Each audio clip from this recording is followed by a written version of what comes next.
Welcome to March the 15th meeting of the Gaston County Board of Education. I am Jeff Ramsey, a member at large and chairman of the board. At this time, I would like to ask the other members of our board to introduce themselves. Mr. Dedman? Lee Dedman, Gastonia Township. Justin Davis, South Point Township. Steve Hall, Dallas Township. Robbie Lovelace, Cherryville Township. Dot Cherry, at-large member. Kevin Collier, Riverbend Township. Brent Moore, Crowders Mountain Township. On behalf of the board, we would like to welcome, I'm sorry. Go ahead, Ms. Doc Dodd. Guthrie, Gastonia Township. Thank you. On behalf of the board, I would like to welcome everyone to the meeting this afternoon. Our first order of business is to have the prayer and the pledge of allegiance. Dr. Booker will lead us in the invocation and the pledge. Thank you. Please join me. Loving and gracious God, you are the granter of all good gifts, and we thank you today for all of your blessings. We thank you for the protection of our schools as we operate in these challenging times, for the successful outcomes of our school events, and for all our staff members, both the teaching and supporting members. We ask that you bless these people, our teachers and staff, abundantly as they serve our community.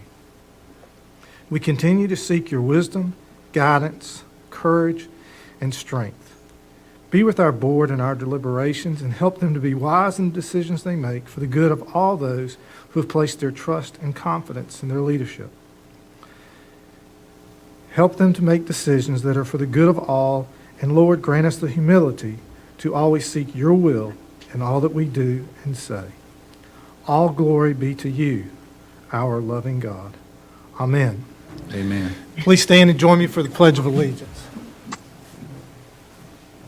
Pledge allegiance To the flag of the United States of America and to the republic for which it stands, one nation, under God, indivisible, with liberty and justice for all.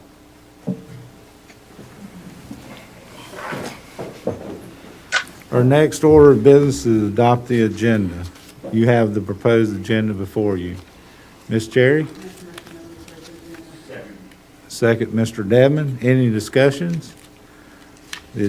All in favor? Agenda is adopted. I saw that. Our next order of business is to hear good news happening in our school. Dr. Booker, what is the good news you have to share tonight? We have a number of great news items to share with you tonight. First, it was my honor and surprise to see that we received 15 of our high school students to be chosen to attend the North Carolina Governor School Program. It is the oldest statewide summer residential program for academically and intellectually gifted students in the nation. And it provides an opportunity for our students to study and explore various fields of the arts and sciences. If you go to our website, you will see we posted an article with a list of the students and their selected fields today on the website.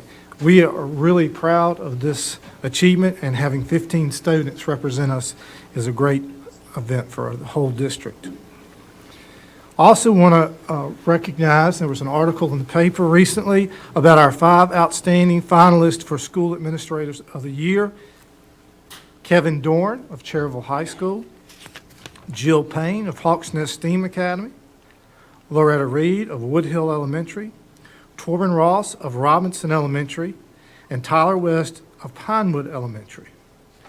The winner will be selected Gaston County Principal of the Year this spring as part of our Evening of Excellence celebration. And I just appreciate all of our principals and all that they do, and especially recognize these 5 for all of their work.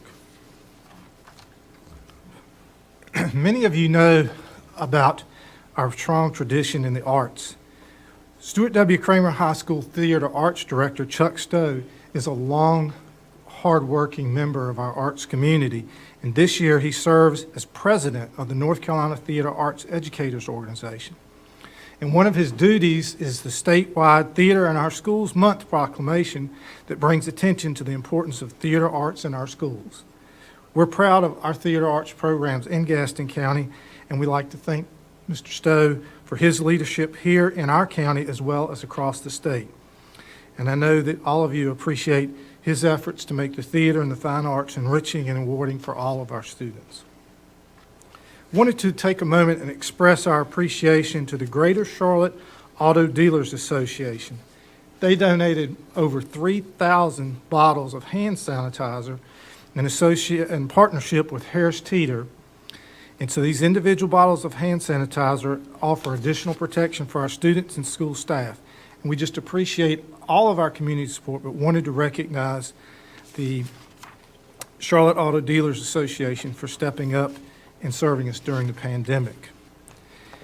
So for our last concluding of the good news, I want to just give 5 quick shout outs. First, Bessemer City High School senior Caitlin Lawson, who won first place in the Keep Gastonia Beautiful Arbor Day art contest.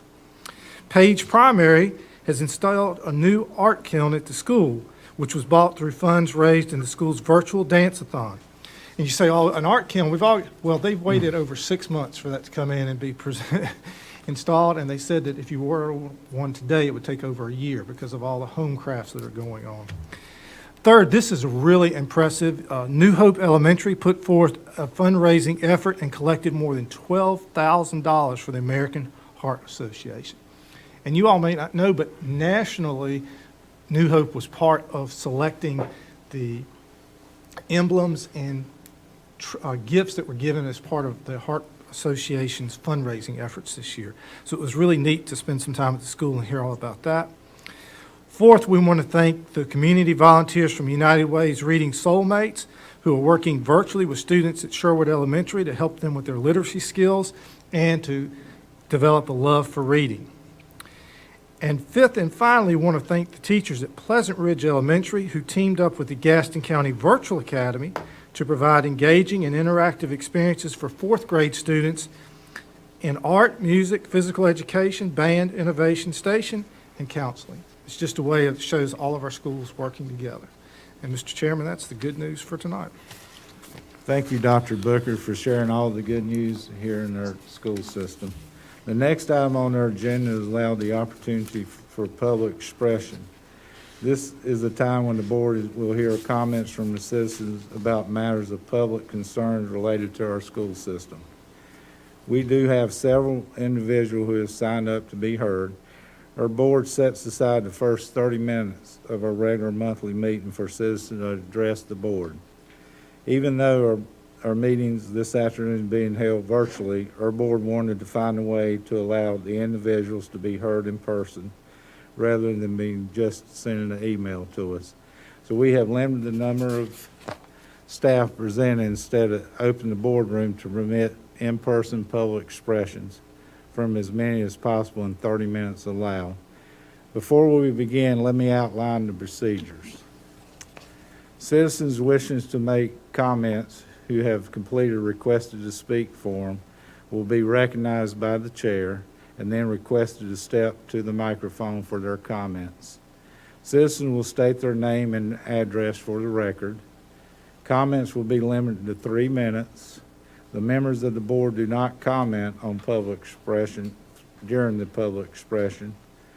Public expression does not allow for comments on confidential or personal matters. The chair shall rule at all points of order during public expression. So we do have several that signed up tonight, and the first one is Ryan Sims.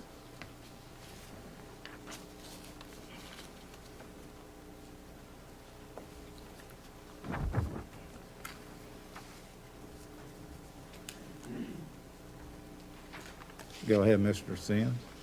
Hello, my name is Ryan Sims. I am a current junior who attends South Point High School. I'm here to discuss the current mascot of my school, the Red Raider. I believe that the Red Raider needs to be changed, and it should be changed soon. I believe retiring the Red Raider will help to make South Point and Gaston County schools in general a more open, accepting, and safe space. The National Congress of American Indians has been fighting for the removal of native mascots since 1968, which was 53 years ago. Changing South Point's mascot is long overdue, and I believe now is the time to do so. As stated in Retire the Red Raiders policy brief, The name Red Raider can be reasonably considered a derogatory comment or slur, and the mascot can reasonably be considered a derogatory cartoon, which are both prohibited under Gaston County Schools' own harassment policy. The Red Raider is an offensive, insensitive, and racist character that does not properly represent Native American heritage or culture and shouldn't be excused. There is no reason as to why the Red Raider should continue to be in place. Misrepresenting someone's heritage and culture through the use of a stereotyped character is grossly immoral, and it should be stopped. We're all here today as members of Gaston County Schools, and it's our responsibility to make Gaston County Schools the best it can be. It's our responsibility to positively impact our community. It's our responsibility to make our community as welcoming as we can.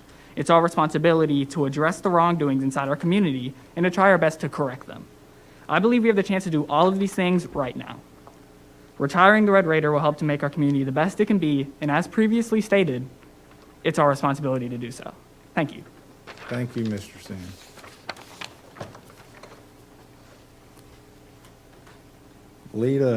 Lena Ware?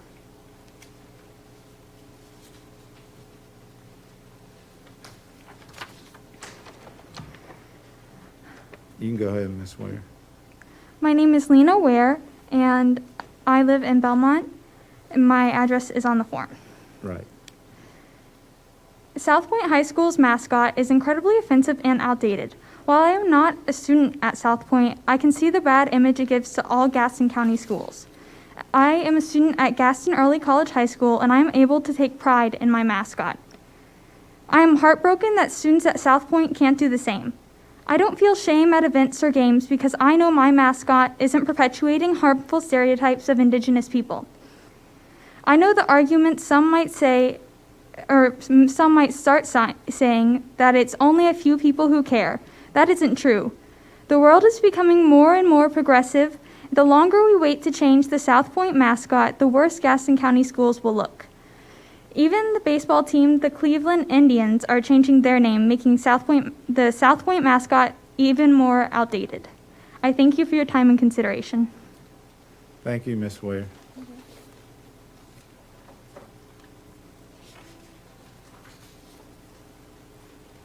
Vi Hong, did I pronounce that right? It's V. V? Okay. Yes, sir. Good evening. My name is V. Hong. I'm a senior at South Point High School. However, I'm also a person of color. I'm a member of this community just as you are, and I am appalled at the fact that there is still an ongoing discussion about whether or not the Red Raider mascot is appropriate. The Red Raider is a caricature of a Native American person using stereotyped imagery and symbolism without regard or respect for the culture it stems from. Misusing someone's culture and heritage as an emblem for a sports team is dehumanizing and alienating for Indigenous students, and this is a sentiment that has been echoed by many people many times over. It's naive to believe this mascot is harmless when so many individuals, organizations, and experts have said otherwise. If this school district isn't working to make a safe and welcoming and learning environments for everyone, what, and more importantly, who is it for? While I cannot speak for Native Americans or even for other people of color at South Point, knowing that this school tolerates something like this makes me lose confidence in the willingness for this school to be inclusive to me, an Asian American. To put into perspective, what if it was my people being stereotyped? What if it was my face, reduced to stereotypical features and images to become a caricature printed on t-shirts? If this community is willing to tolerate and even take pride in something so clearly racially insensitive, what does that say about our character as a school and as a county? I understand that this mascot is something that this school and this community has taken pride in for many years, but ultimately it has been at the expense of others and at the expense of students at South Point. If this issue is solely about school pride, then changing the mascot should not interfere with the love and appreciation you have for this school. By changing the mascot, you would allow everyone the opportunity to find pride and comfort in the school. And isn't this the purpose of a mascot? Native American organizations and associations have spoken out against Native American mascots. Students and staff have spoken out against the mascot. Other sports teams have recognized this issue and changed theirs as well. This community can't hide behind the guise of tradition forever. This change is inevitable. Do you want to be the people who delay history or make it? Thank you for your time. Thank you. Next one to speak is Natalie O'Connor.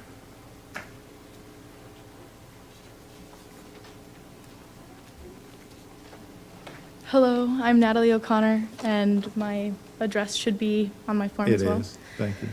I'm a senior at South Point, and I'd like to start with a statement from the Center for Native American Youth.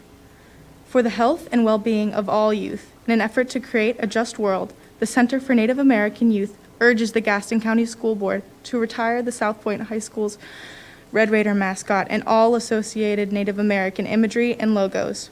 We must work together to create a world that truly respects, honors, and uplifts all cultures. The Center for Native American Youth at the Aspen Institute has a mission as an education and advocacy organization to improve the health, safety, and overall well-being of Native American youth.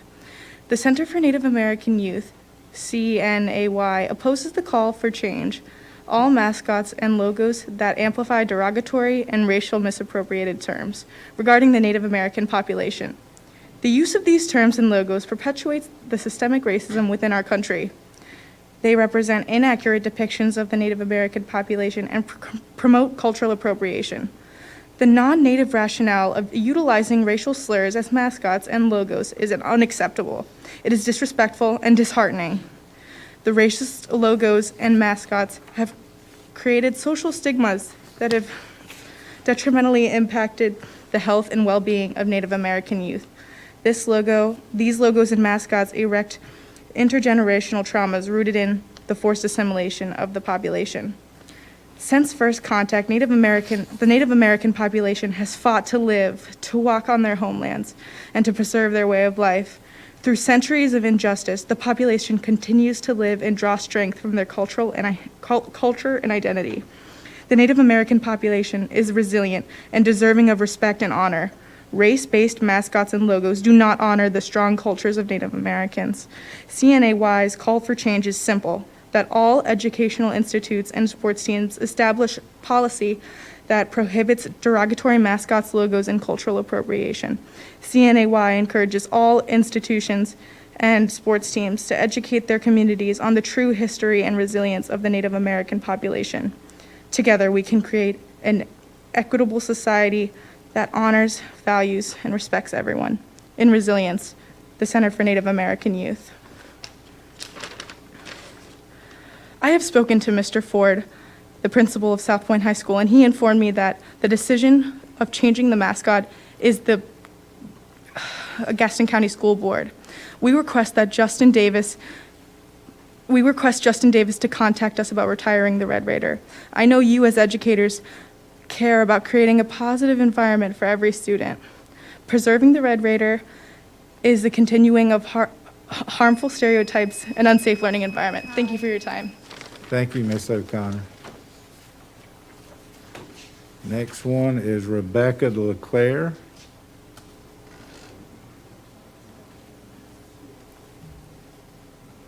She's not here. Wendy Moore. Not here. Okay. Mike Davis. Mike Davis, no. Haley Brazil.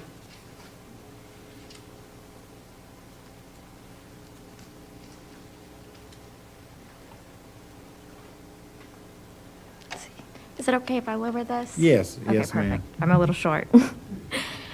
So, Tanake ni ya Haley Brazil.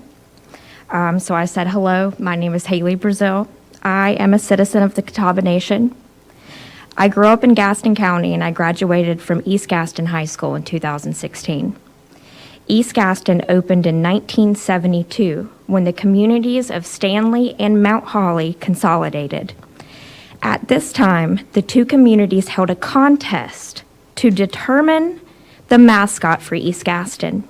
Initially, the mascot was a crest with a Native American head in gold and was later changed to an arrow passing through the school's initials.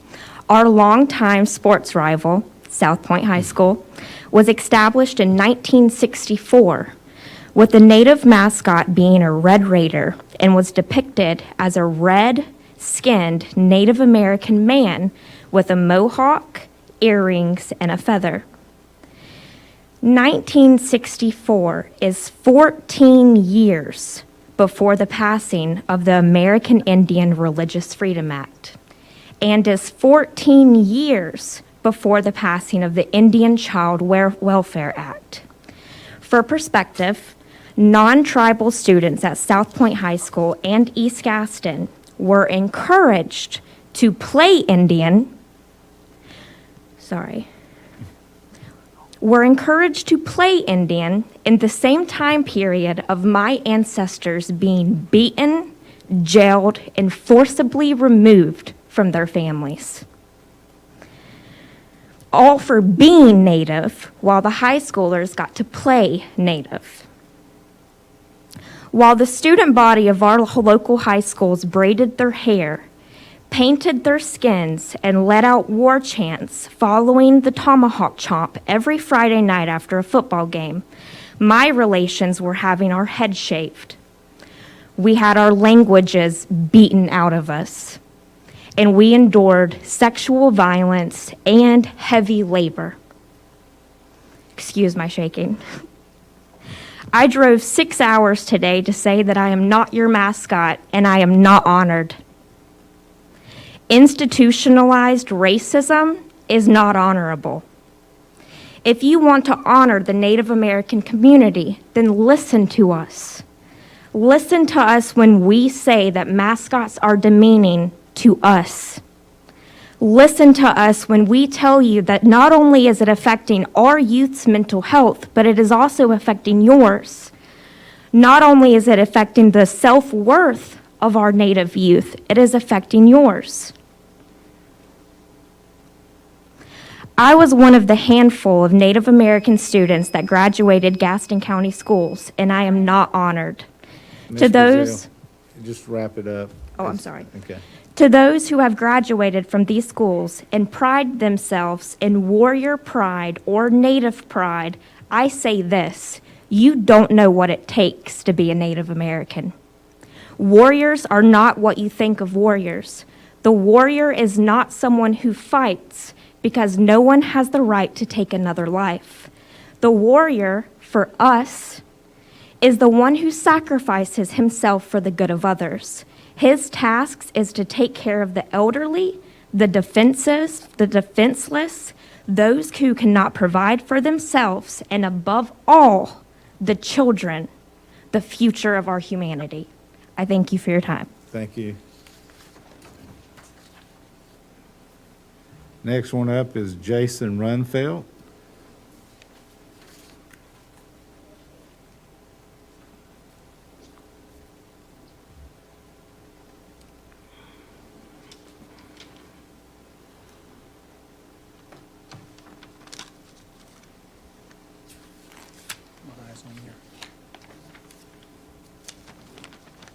Good afternoon.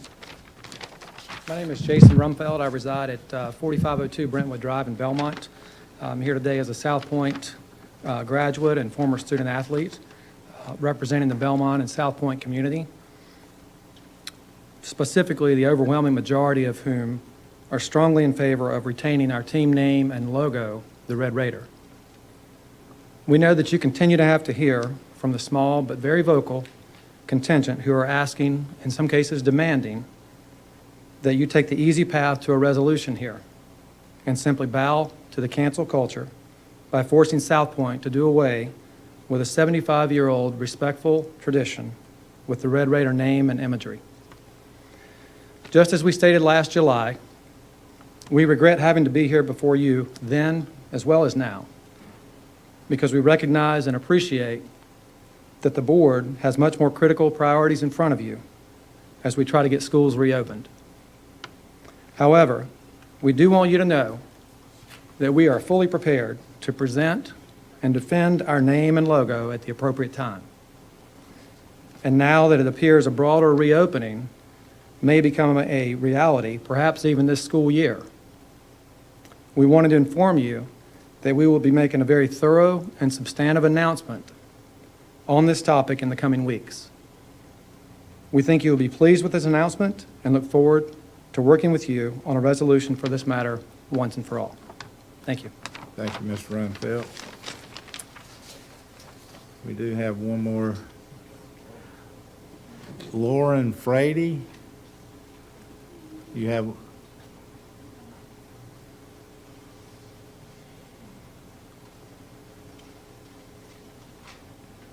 Good evening. My name is Lauren Frady. I live in Belmont. My address is on the form. and I am an alum of South Point High School. I graduated in 2013. Tonight, I will be reading a letter from the NC Commission of Indian Affairs, and it reads as follows. Dear Chairman Moore and Board of Education members, the North Carolina Commission of Indian Affairs was created in 1971 by the NC General Assembly to deal fairly and effectively with Indian affairs in the state of North Carolina. The chairman of the Commission's Culture Committee has brought the matter of South Point High School's Red Raider mascot to our attention and requested that we respond accordingly. We have also received information from citizens in Gaston County calling for the retirement of the South Point Red Raider mascot and all imagery associated with it. We believe that the portrayal of American Indians as mascots is demeaning and detrimental to American Indians and should not be utilized in an educational environment. American Indian mascots, logos, and sports team nicknames are discriminatory and detrimental to the self-identity, self-concept, and self-esteem of American Indians. Therefore, we recommend that the Red Raiders mascot and all other American Indian mascots be retired for all schools in Gaston County. Information regarding the negative impact of American Indian mascots is referenced on page 71 of the State Advisory Council on Indian Education report to the North Carolina State Board of Education. 2020 Vision for Culturally Responsible Classrooms through Tribal Consultation. The North Carolina State Board of Education approved a recommendation in June 2002 indicating that public school administrators and local boards of education should review their policies and procedures regarding the use of American Indian mascots, logos, and other demeaning imagery and make changes as needed. The North Carolina Commission of Indian Affairs strongly encourages the Gaston County Board of Education to retire all American Indian mascots, logos, and sports team nicknames presently being utilized by the school system. Finally, we request that this letter be read aloud during the public comment period of a Gaston County School Board meeting. Sincerely, Gregory A. Richardson, Executive Director, NC Commission of Indian Affairs. Thank you. Thank you, Ms. Brady. Thank you for your comments and your continued concern for Gaston County schools. Although the board does not typically respond during the period for public comments, we do want to hear from the public and direct our staff to work on those issues that need to be addressed. Thank you again for your comments. The next item on the agenda is approval and the correction of minutes, and they're from December 7th, February 8th, and February 15th. I need a motion to approve. Chair, I move that we approve with one technical correction, please. I have a motion on the floor, Ms. Cherry. I have a second from Mr. Moore. Any discussion? You want the correction? Yeah, You want the correction? I'm sorry. Okay, on the December 7th minutes on page 12, it references Chairman Moore, and that should read Chairman Ramsey. Okay. Duly noted. Do we have a second, Mr. Moore? We have any discussion? It wasn't on the February 1st also? Okay, the 8th, the 15th, okay. Thank you. Okay, any other discussion? All in favor? Ms. Dot? It's unanimous. The minutes are approved. Next on the agenda is COVID update. Dr. Booker. Thank you, Mr. Chair. Ms. Stevens will load our presentation for us. I want to thank you for this time. COVID-19 update is a time where we use to update the board on what is going on in our schools. We've also used it as a time to hear from our health department. This time I would like to allow the ABC Collaborative and Dr. Danny Benjamin, who is one of the leaders of that, to talk with you. And this is an organization that we have been working with since back in August when they were formed. And I'm going to turn it over to Dr. Benjamin and let him guide you through that history. Dr. Benjamin? Yes, sir. Can you all hear me well down there? Yes, sir. All right, great. First of all, I went to high school not far from where y'all are sitting right now in South Carolina, and I remember driving up to college at the University of Virginia, and it's just remember driving through the county, and it's just a real privilege to be with y'all today. I certainly didn't expect to be a faculty member in a medical center, nor talking to y'all about a pandemic, but if I'm able to be of help to the school district in Gaston, well, that's certainly my privilege. After going to college I wanted to tell you a little bit about us, and then I'll get into some of the data. After going to undergraduate and medical school at the University of Virginia, I did a residency in pediatrics. I've been a practicing pediatrician for about 25 years. I did a fellowship in pediatric infectious disease, and then did a PhD in epidemiology. And I'm still practicing in pediatric infectious disease to this day. The co-chair for the collaborative is Dr. Kenesha Zimmerman. She's associate professor at Duke. She and I have been research partners and collaborators for about 10 years now. She practices in critical care medicine, trained in both adult medicine, pediatric medicine, critical care, and epidemiology. And go ahead, next slide, please. She's with her kids today. I'm sorry that she wasn't able to join us. And we've been providing medical care to children and adults throughout the state for throughout the pandemic. And most folks, when they think of medical care during the pandemic, they think of dramatic care. That's this first picture here, where the folks have the masks on, they're in the yellow gowns, and they're busy intubating the patient. And if you are in the midst of intubating a patient with COVID while they're critically ill, the risk to spread of disease is extremely high. The virus aerosolizes. A ton of virus gets out into the air. And this is why you'll see essentially in the New York Times these pictures of healthcare providers in what amounts to almost spacesuits at times. And that's because we're doing bronchoscopy or intubation of patients in the critical care setting. But the vast majority of medical care is actually not in the critical care setting. The vast majority of medical care is in the outpatient setting or on the wards or in health department clinics. And when we take care of patients there, we're in the same kinds of masks that that folks are in all around us day to day, whether they're in the school environment or in Harris Teeter.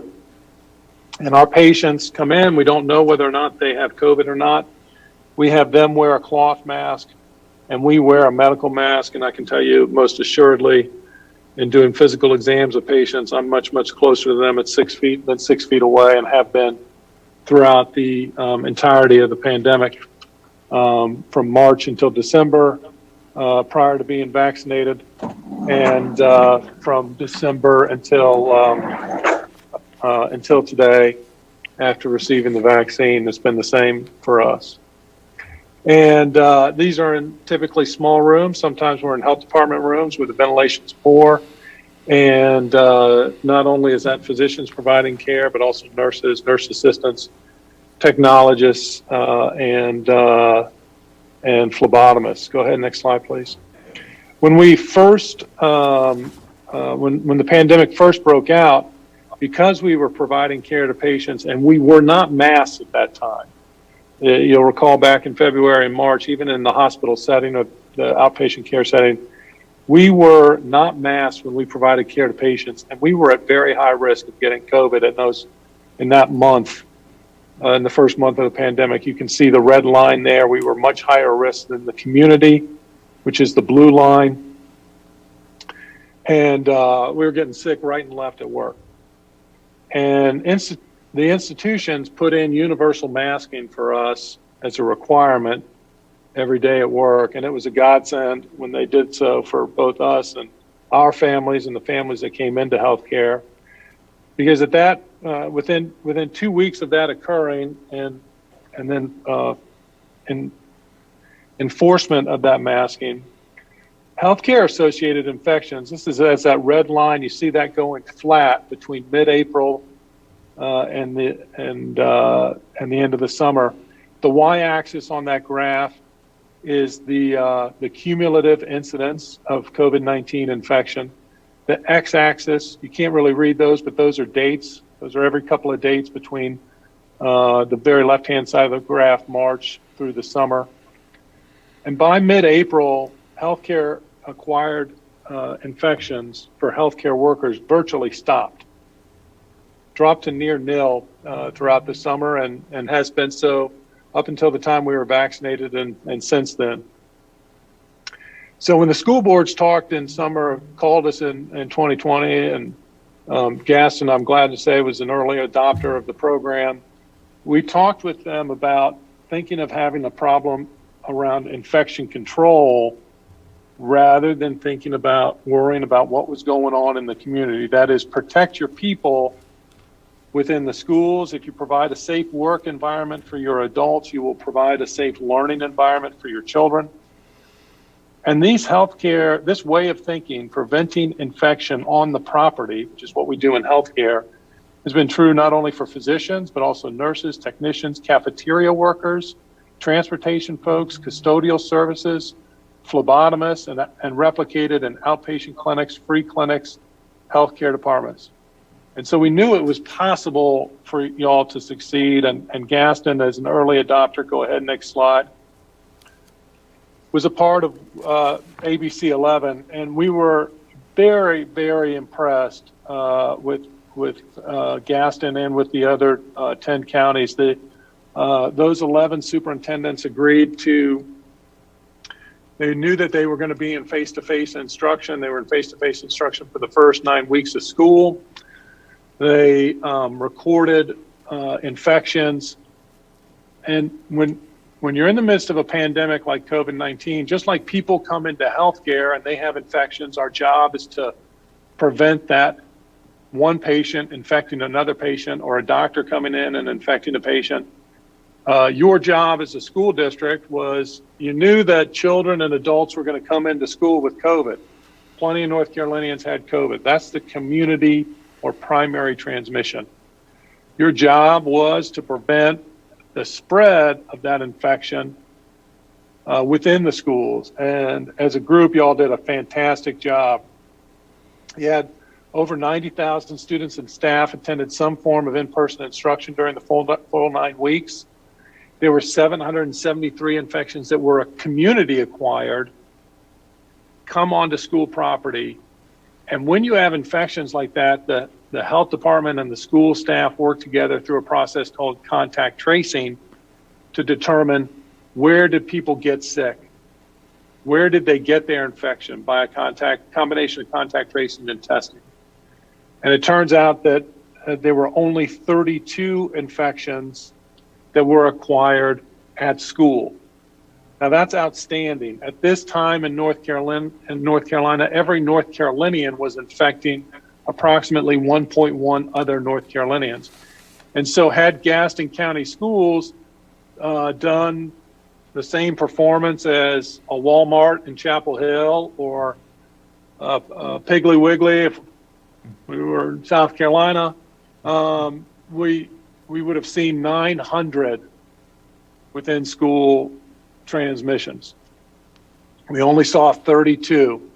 Gaston County itself, I think y'all can figure out which one y'all are of these 11 school districts, but Gaston County itself did a fantastic job those 9 weeks.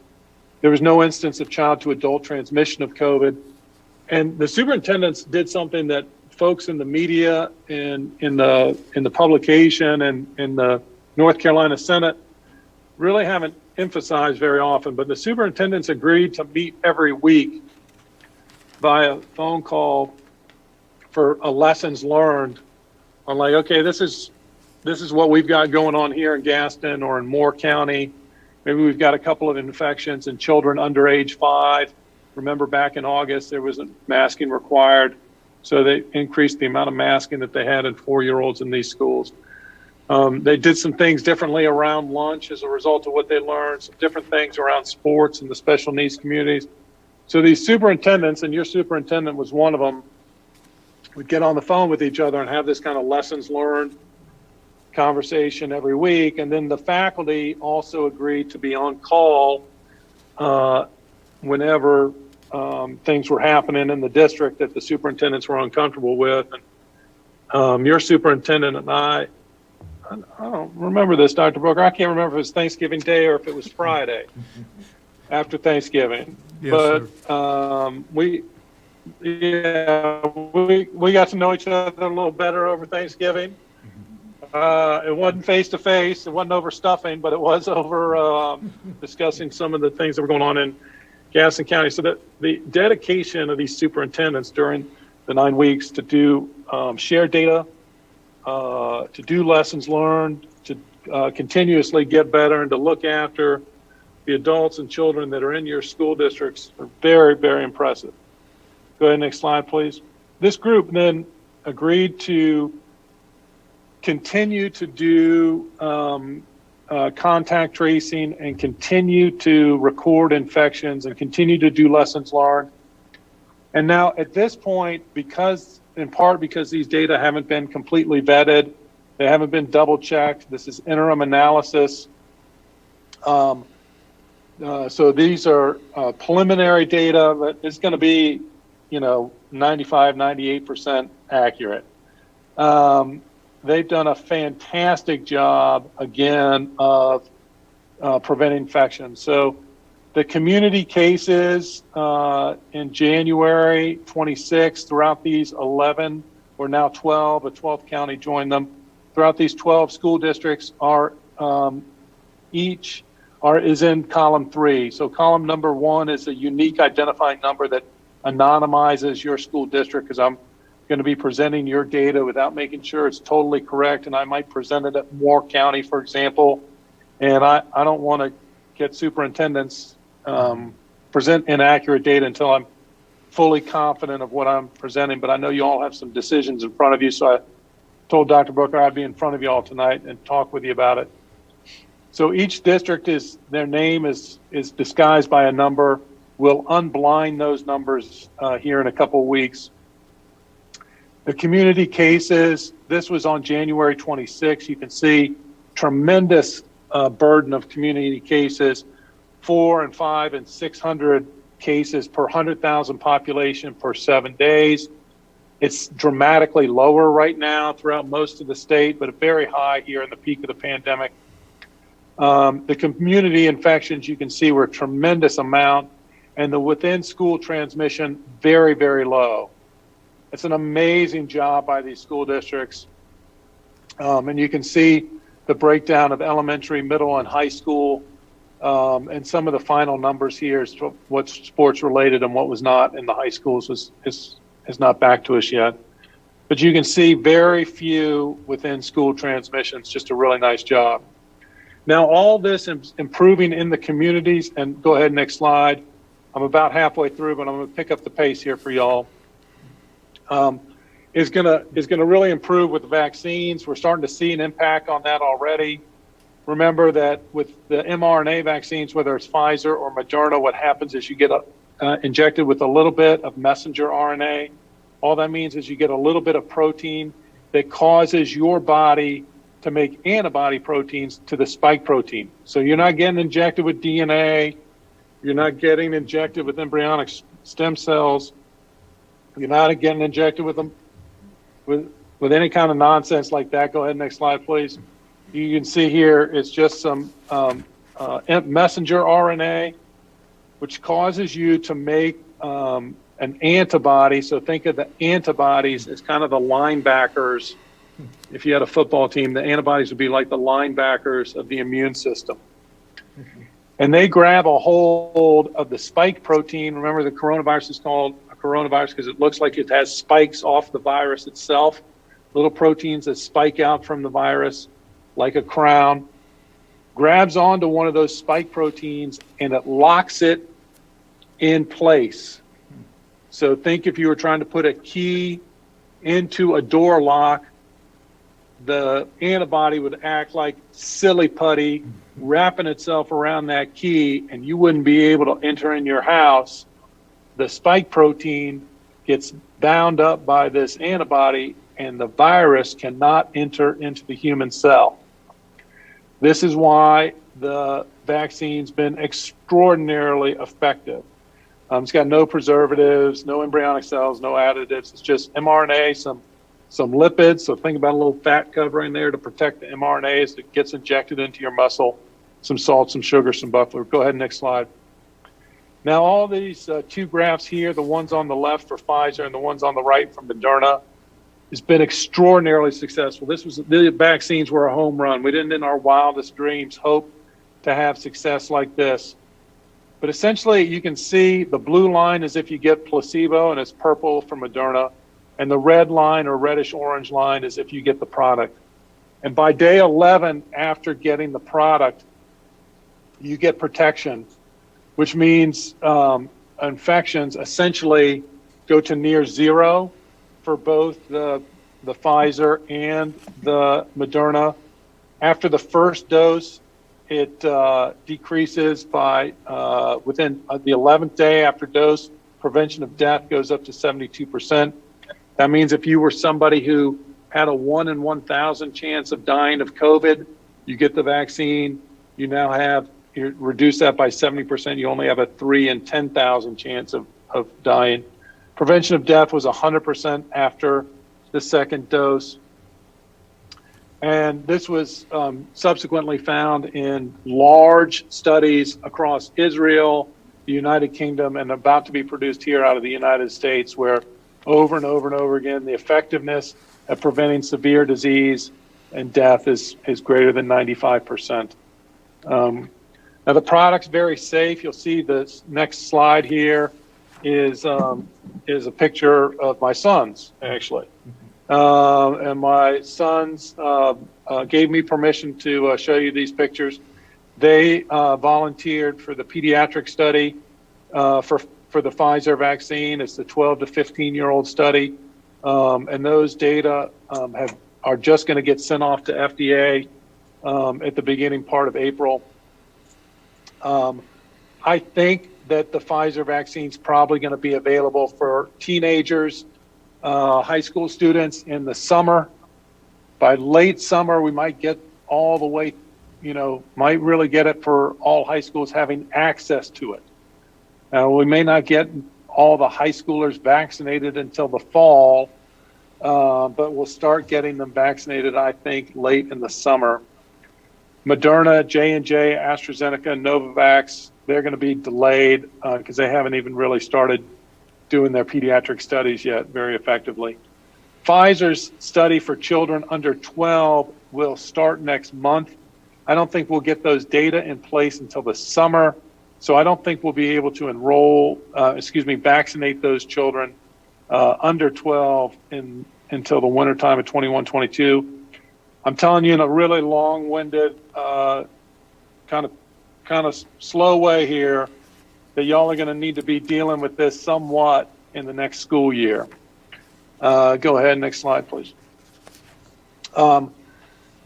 Cleaning, I know y'all are spending a bunch of time on cleaning. There's only fomite transmission is if I touch a coffee mug. If I'm infected with COVID, I grab a hold of a coffee mug, I leave it on the table. You're not infected with COVID, you come by a few minutes later, you pick up that coffee mug, and then you play with your nose, and then you get COVID. There's only been 3 cases of fomite transmission reported in the worldwide literature ever, and none in schools that have been confirmed by genotyping. The J&J vaccine did have some higher rates of symptomatic COVID-19 in the trials, but is 100% effective in preventing death and hospitalization in the randomized trials. And my wife is going to go get hers tomorrow. So I'm comfortable with that vaccine as well if it's offered to you. The variants. So there's lots of hand-wringing around the variants, and just with viruses, the amount of virus that's circulating globally in the human population is so high, and we're going to have plenty of variants. We're actually going to have variants, I think, year in and year out with COVID, just like we have different flu strains every year, and you end up having a different flu vaccine every year. It probably won't be a COVID vaccine every year, but I fully anticipate needing boosters down the road with the COVID vaccine. This is yet another reason why, just end up taking the vaccine that's offered to you. We're all going to get another shot here in a year or two anyway, maybe 3. We're going to need mitigation. That's the masking, the distancing, and the hand hygiene in place for throughout 2021, I believe, in these schools. Now, next slide. This isn't meant for y'all to memorize these references. Just know that it's not just data from North Carolina, but it's now dozens and dozens of publications from the European CDC, showing that schools can be a safe place if you do mitigation strategies like masking and some hand hygiene. European CDC, Australia, Finland, France, Ireland, Singapore, the CDC itself, Wisconsin, Mississippi, Ohio, Georgia, Massachusetts. This week data will come from Utah, and about 2 weeks from now, data will come from Missouri. And time and again, we see the same thing. If you will mask and have attention to detail in your schools, you can have a safe work and learning environment. And it's certainly what we've observed in Gaston County. Go ahead, next slide, please. So as of today, elementary schools really should be in Plan A. And by law now in North Carolina, they are. We've got enough data for that. High school and middle schools, now, if those schools don't do well, and it's not a problem for Gaston, but I do need to say this for some of the other districts in North Carolina. If the schools don't do well and they don't do masking, then that's a problem, and they're not a safe place. This is not true for Gaston County. Y'all have done a fantastic job, but these schools, we do need to keep up with what's happening. High school and middle schools can be in Plan A or offer the option of Plan A, provided that really you want some oversight and transparency of the data. And to North Carolina's credit, the Senate and the House and the governor and DHHS and DPI got together, and I walked them through Gaston's data and the other 11 districts from this winter and all the ABC 11 from the fall. And it was based on the attention to detail that y'all did as a district, as well as the other districts in the ABCs, that convinced leadership here at the state level that this was something that, as a community, we're going to be able to do. And if when I was talking to Senator Ballard and Senator Davis about this, and the two of them, one's a Democrat and one's a Republican, and they see things a little differently from time to time, but they were doing their best to really understand the data. And they asked me about, Plan A, and I said, look, what predicts success in Plan A is going to be strong mitigation, especially mask adherence, plans to ensure that mitigation, success in Plan B. And so when your superintendent asked me about Gaston County and Plan A, I'm fully confident that Gaston has the potential to be successful in Plan A. Now, whether or not y'all decide to do that, y'all have 1,000 things you got to think about as a school board that I don't have line of sight on as a physician. I don't know what it's like to fill out a bus driver schedule, and I hope not to. So there's all sorts of things that y'all have to think about that I don't have to. But from a medical standpoint, I'm confident about Gaston's capabilities here. Next slide, please.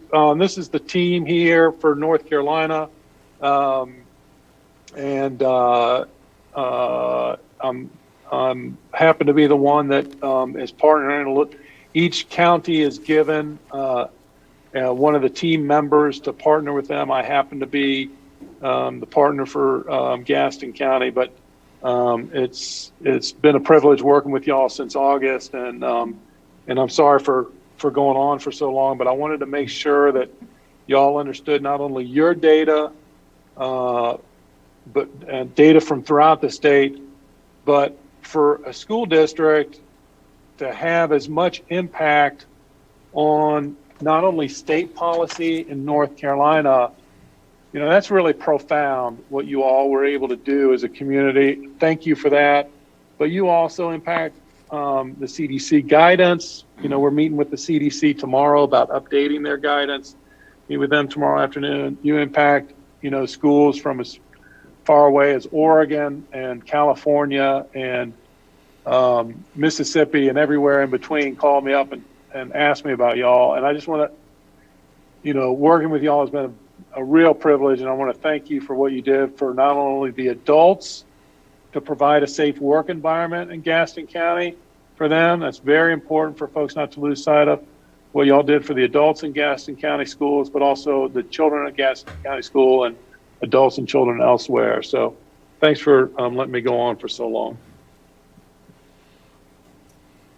Thank you, Dr. Benjamin, and we want to thank you on behalf of the school board for partnership with Dr. Booker and his staff and make us successful in Plan B.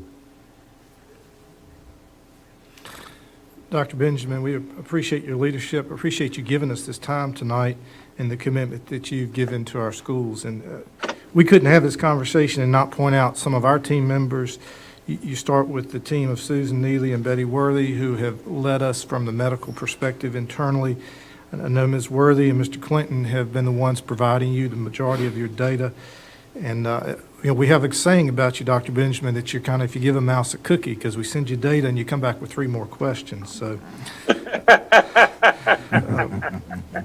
but our whole HR team, including Beth Suber and the folks, we couldn't be here today without the support you've given us and the work that all those folks have put in. So we thank you for your time tonight, sir. Yes, sir. Happy to do so. Great. Take care. All right. Members of the board, Dr. Benjamin just noted that last Thursday, the General Assembly passed Bill 220, and the governor signed it into law. Well, we could really stop right there because of your leadership, and you just heard, we really comply with the majority of that law. Because when you look on March 1st, you moved our elementary schools into Plan A. That's what the law mandates that you must do. And that you have 4 days of instruction with remote learning. And this diagram shows you what we did as of March 1st. And so this would really meet what they're requiring, because they say that districts for K-12, for 6 through 12, should be in at least Plan B. You have been in Plan B since August. But when we look at what we could do with our Plan A implementation, you know, we've always gone back to the Guiding Our Way documents and the Public Health Toolkit, and on that fine print you can see it was updated once again on March 4th.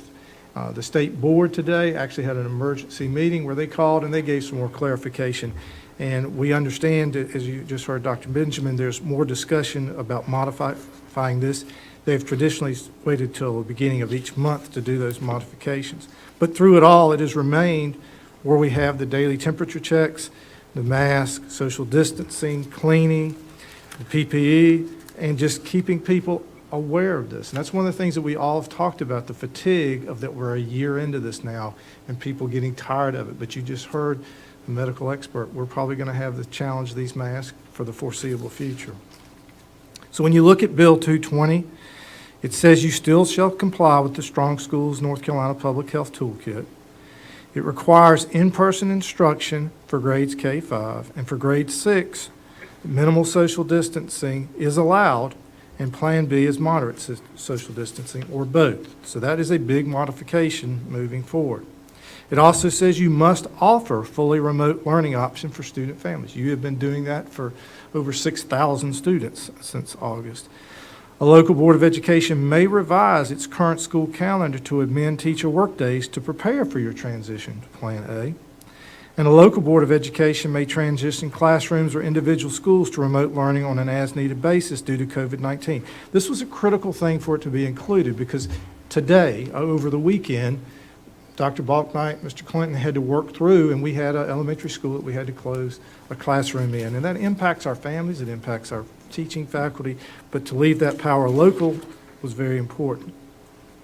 The Department of Public Instruction will partner with Duke University for the ABC Science Collaborative. So they have actually mandated now what you've been doing since last summer to share data and do the analysis. And the governor still maintains the authority. That was one of the workings between the leaders of our state, that he could still come in and say schools are closed. So when you take that as a background, let's just review some more detail of the potential impact as we look at 6 through 12. When you talk about transportation, we will continue bus monitors. That is not required, but we think that as we're adding more students and putting the bus monitors has been a successful part of our operation this year. Face covering, social distancing, and giving time for cleaning the buses between loads will all continue. What will be is, this is the diagram we showed you for elementary where we'd be putting 2 kids to a bus. They actually allow in this that you could end up with 3 kids per seat. It's not optimal, it's not to be done if you can avoid it, but it can be allowed. When you think about classrooms, we will still continue with face coverings. Social distancing is now encouraged with no requirement on spacing. And so when you look at the diagrams that we showed before, would just remind you that we've tried to keep these distancing of 6 feet, but things will get crowded as we add into it. These pictures are from Forest View that we showed you back in August when they were setting up. So what will it mean is that this yellow tape that you see will disappear, and these classrooms will now be full of students. And speaking with Principal Hauser, she said, you know, in some classes, we've had 15, 18 on the Monday, Tuesday, and we've had 18, 20 on the Thursday, Friday. When you add those two together, you're over 30 kids are in a classroom. You need to be aware that our high schools have big classes, and we have a lot of kids that are back, so that potential does exist. When you talk about school nutrition, we'll continue to follow the toolkit, and our staff will have to consider a variety of logistics, because feeding half of the kids, now doubling that in most instances, will cause additional logistics. So while students may continue to eat in their classrooms, they may have to alter the way they've been served. Instead of delivering the meals, they may come. Some of our high schools had already found that to be beneficial. They may, at the beginning of the year, they were having to deliver. They found getting the kids and allowing some movement in the building was beneficial for them, so you may see some of that expanded. I know last week in meeting with the reentry task force, some folks were talking about the ability to find all the necessary food and to do these meals and to change that. Ms. Calamaro has said to us she's ready and will move forward with it, but it'll still be a lot of prepackaged opportunities, but we will keep doing that. But remembering mass gatherings are still limited, so we won't be able to open up and go back to normal cafeteria operations. When you think about building considerations, this first one is a huge one for our community to hear loud and clear. If we look at going back to a Plan A where we merge both cohorts A and B, that will change our traffic flow. That will change our bus routes. It will change a lot of things that we'll have to look at. It will look at how the students are. You know, I talked with one of our middle school principals today, and she said, I invite anyone to come out with me and watch the 300 children that we're getting into the school today and thinking about getting 600 children into the school when this becomes place. She's like, we'll get it done, but it's going to take more than just saying we're going to get it done. So obviously, security maintains a priority for all that we do, but the movement of students. If you had been able to be like me and inside of schools during a class change, they have worked very hard to try and keep 6 feet distancing. Remember, that's with half the capacity. Now, when you put double the number of kids, that will show why they've waived that requirement for us. On the health and safety protocols, we will still do the daily temperature checks and the questionnaire. We'll have the masks for students and staff. The social distancing will be minimal. That's the big thing for you to hear, minimal. We will continue our deep cleaning practice. That's why the Wednesday remains so important to any plans that we would have. The PPE and the data collection, we've touched on that with Dr. Benjamin, but you already have a memorandum of understanding with ABC Collaborative. Ms. McGraw negotiated that back in the fall. You have been sharing the data with them. In fact, talking about data today on our call with Mr. Eaton, he said to please share that he is positive, very encouraged Our positivity rate is below 6% in Gaston County, had less than 80 new positive cases over the last 5 days. This party was very excited about. Over 35,000 of our citizens have received at least the first shot of the vaccine, which is over 15% of the population. And the state of North Carolina is #1 in the nation of 65 and older folks being vaccinated. So all that, he said, is positive movement and what is going on. So that data is important to note. As we look ahead and we continue, if we move from Plan B to Plan A, our facilities would continue to be closed to the public for that exposure purpose. We don't want people in there who haven't been through all the process we have. We believe the cleaning of facilities on Wednesday is beneficial to the schools. It's beneficial to the safe environment we have had. Also, a lot of things have been established with the rhythm of our schools, meaning we have a district-wide training on the 24th of March, where we have a national speaker that's going to be speaking to all of our teachers. We've used that for professional development. All of our professional learning communities are using that time. Our teachers are using it for some tutoring, intervention, not to mention that the virtual school is set up to acknowledge that day. So we believe the Wednesday still remains a beneficial day to be a fully remote day, and that merging the A and B cohorts would still operate Monday, Tuesday, and Thursday, Friday. So under the current legislation, you're allowed to operate the way we have discussed, remembering that Plan B has been your mode of operation since August 17th. But we know to do any of this, it will take time and notification, and for all of our faculty, schools, the support people, and for the community to adjust. And when you look at our calendar, we fall on a very weird time. If you said, well, 2 weeks, is that enough? Well, then you get into the week prior to spring break, which is a short week. And also there are some assessments, some benchmark things that go on that are already established with timelines and that. So we would look that if you were wanting to do Plan A, that we would not do it prior to spring break being completed on April 12th would be the first day back after spring break. And Mr. Chair, that's my COVID update. Thank you, Dr. Booker. At this time, I'd just like to open it up to the board to see if they have any questions for Dr. Booker or comments on this update.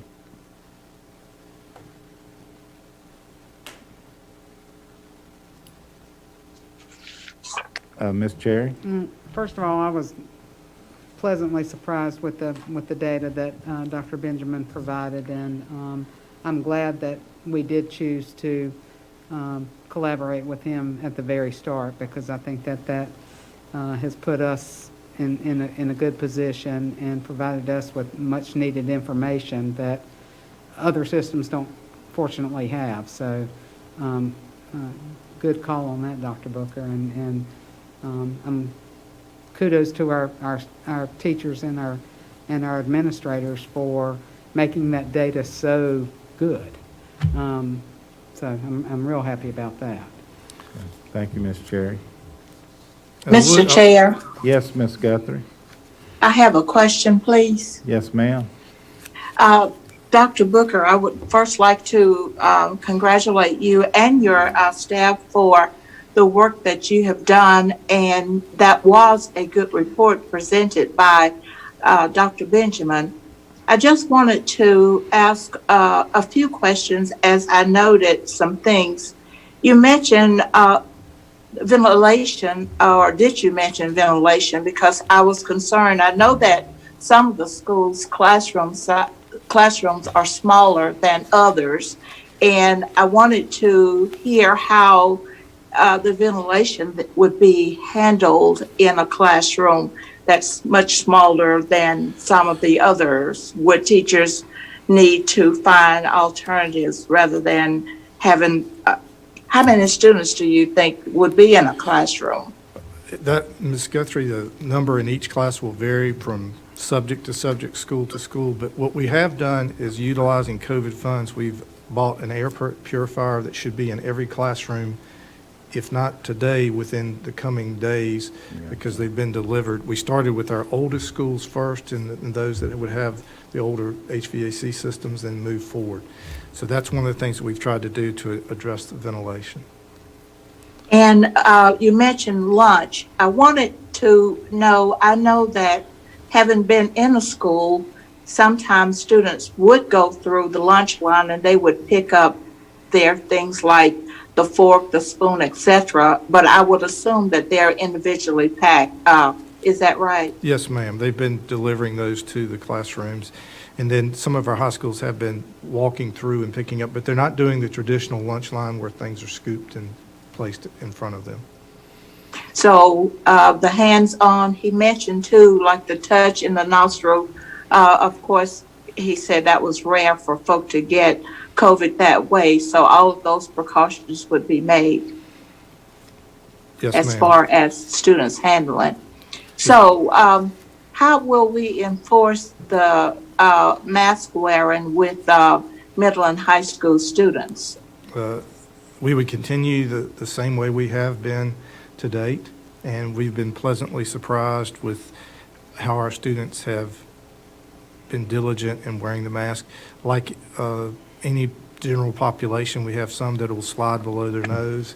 I've been in a classroom where I've watched the principal just touch their cheek to from their chin to their cheek, telling a student to raise it up. So that will, obviously that's not an easy thing, but our students have been adapting very well to that. When students need to go to the restroom, would there be monitors in the hallway, or how would that be handled since we would have more students? The protocols would be the same that they've been in the past. Okay, thank you. Thank you, Ms. Guthrie. I would like to go back, if I could, Okay. Mr. Chair. All right. Ms. Cherry made a point that I failed to make earlier. Dr. Benjamin talked about the weekly meetings. Dr. Balknight has been the participant in that probably 7 times for every 10, where I've doubled up a couple times with her. And that's the leadership of with our large district collaboration. And so I failed to mention that earlier, the work that she has been doing. So that's been critical to coordinating the work of academic services. And of course, she does student services. So a lot of these incidents review. So this weekend, for example, it was Dr. Balknight and Mr. Clinton working through all the various issues. So I didn't want to miss stating her leadership. Thank you. Ms. Lovelace? Yes, I am very excited to hear the COVID news from Dr. Benjamin. That is very promising. And I would also like to thank Dr. Booker for taking into consideration the time that the grades 6 through 12, the administrators are going to need to put everything in place. It also excites me that this is the week that our teachers will be getting their second COVID vaccination. And to me, it sounds like we're ready to go back to school. I do think it was fortuitous timing that we're getting our second shot this week, which will give them the time when we come back from spring break, they would be fully completed. Mr. Davis? Thank you, Mr. Chairman. Hearing the good news tonight from Dr. Benjamin and from Dr. Booker, I think I share this with everybody, but I'm so excited about how well we have done, and the leadership of Dr. Booker and other folks in our school system has been extraordinary in these hard times. And so I think I am going to make a motion that we move to Plan A district-wide beginning April 12th, 2021, 4 days per week, with Wednesday continuing to be a remote day for students, and to authorize the superintendent to temporarily close schools or classrooms based on exposures in the class or the school, and to continue to suspend policies where necessary due to COVID-19. Okay. I have a motion. I have a second. Any discussion or comments? Mr. Collier? Mr. Chair, I'd like to go add to the accolades of what's going on in this county. We'd be remiss if we did not mention the frontline people who out there made this happen. I mean, the teachers have been asked to be extraordinary this year, the teacher assistants, the principals, the custodians. the secretaries, everybody have had to work extra, come in longer days. I mean, it's just, they have been extraordinary, and were asked to be that, and they have stepped up and been extraordinary. And so this would not happen without those folks out there on the front line implementing this. So I just want to make sure that they're the ones that we've had the success that we have. I think that's a great point, Mr. Collier. A number of people have had to disrupt their lives. When you talk about our teacher assistants, they're working 4 10-hour days to support so that we can have bus monitors. Our principals are all over the place working and having to adjust. And as we've moved into after Christmas with full sports and all that brings with it, another added layer of things. So you talk about athletic directors, we're having to play games at different locations because of weather and the various things. So you're correct. The entire district is the ones that have done this work. So thank you for bringing that up. Anyone else? I would like to say one thing, please. I know that it's going to be a challenge for our students to return to the classroom after some of them haven't been away since last March. And I know that it's going to be a challenge for many of the teachers because our students will need to get a return to a more disciplined way for classroom instruction. And we all realize how important it will be for our students to get on track. So I was thinking about how and what we all must be prepared to do as well as to accept. So I went to a database that was once called Teaching Tolerance, but it's no longer the database entitled Teaching Tolerance. Now it's called Learning for Justice. And we must all be very tolerant, I think. And we want the children to remain in the classrooms, not in the hallway. We want every child to have that opportunity to readjust to a regular school day routine. So all that I'm asking is for tolerance to take place, whether it be in the classroom, in the office, or wherever. It will be a challenge for everyone, and we all need to put forth that extra layer of tolerance in order to be successful for the remainder of this school year. Thank you, Ms. Guthrie. Mr. Dedman? Yes, sir. Dr. Booker, I do have one question. Our virtual academy is going to remain the same because I've already had somebody call me today about it, and there'll be no changes as far as athletics. No, sir. We no have changes as far as coming back to school. No, sir. We've offered a couple different opportunities if you want it out of the virtual or in, but it will continue to operate as it is for the remainder of the school year. And my other thing, I know all of our teachers are going to get their second vaccine, but we have made every accommodation for any teacher that wants to get a vaccine to get a vaccine. Well, as far as accommodation, I believe our leadership has tried to make it, but I also know that Caramont continued to offer more slots. Last week, it was basically you pick your time if you were a teacher to get it. Of course, we had the first 3 days, 2 weeks. Since then, they've continued. In the meeting with Mr. Eaton today, he talked about all the different opportunities people have. And I have seen that on the news also and in the paper. Thank you, sir. Good question. Any other questions or comments before we move to vote on the motion that's on the floor? Well, that said, all in favor? It's unanimous. And thank you, and before I move to the next agenda, I just want to recognize our leadership, our superintendent, Dr. Booker, to get us through Plan B successfully. A lot of people don't realize we're pretty much the model for the state of North Carolina for our success, and it takes from the top to the very person that's driving the bus. And we just want to thank all your cabinet, your staff, your principals, your teachers, the cafeteria worker. I think, what's the latest number on delivering food? Over 3 million. It's unheard of. So I just want to thank everyone, their flexibility, their hard work. I want to recognize our parents. We try to be consistent as much as we could to give you the information to make your children successful in our school system.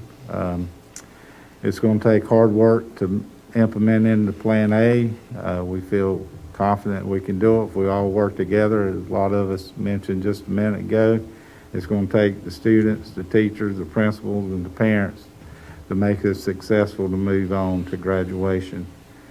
So I just want to thank y'all. The next item on the agenda is a report from the Operation Committee. The Operation Committee is made up of Lee Dedman, who's the chair of that committee, Dot Cherry, Kevin Collier, Brent Moore. Mr. Dedman, who's going to do your report? Ms. Cherry's going to give Ms. our Cherry? report. Okay. The Operations Committee met on Monday, March 1st at 4 o'clock here in the Central Office Boardroom. As Chairman Ramsey mentioned, the committee consists of Lee Dedman, Kevin Collier, myself, and Brent Moore. Discussion included the following. Chris Hall and Dr. Lee Smith gave an update on the school business systems modernization, also known as SBSM project. The SBSM project is state funded by the North Carolina Department of Public Instruction. Cherry Road Technologies is the state-selected vendor to assist districts that are moving to Oracle Cloud as their new business management system. No relation to me. Go ahead and preface that now. Oracle will be placing our district's primary human resources, finances, and payroll system. Gaston County Schools is scheduled to go live with phase 1 of this project on July 1, 2021. And we've been told it's much improved from what we have now. So I know that they're looking forward to that. Joy Clinton shared with us additional dates, times, and locations of the COVID vaccines which are available to Gaston County School employees who wanted to receive them before March 10. Gaston County Schools was part of the early Group 3. Mr. Clinton also informed us that jobs are posted online for internal employees to apply for positions at the Gaston Early College of Medical Sciences and at the Gaston Virtual Academy. Interviews will start this month for principal and assistant principals. Our Chief Technology Officer, Aaron Slutsky, and other TSS personnel informed us of the new process they have implemented to help the district reroute the network in case of a WAN or LAN internet outage. The process will help to back up and restore data quickly, as well as maintaining internet in our schools and offices. And we all know what happens when a storm hits or somebody messes with our systems at home. So we're very happy to have that. Dr. Hushard, Executive Director of Auxiliary Services, reported the following. The first day for Cohort A and B on the elementary level was successful thanks to the hard work and dedication of our school leadership, our school employees, our students, and our parents. Renovations to the C Wing at Highland School of Technology will be listed on the consent agenda for board approval tonight. AT&T has proposed to place a cell phone tower at McAdenville Elementary. More information is to be gathered and then brought back to the Operations Committee. A local realtor has requested access to a development off the One Learning Place at Forest View Heights. At this time, the Operations Committee has agreed to leave it as is and will notify the realtor of our decision. An update on the Rocky Branch Carolina Thread Trail near Stuart Kramer High School was given.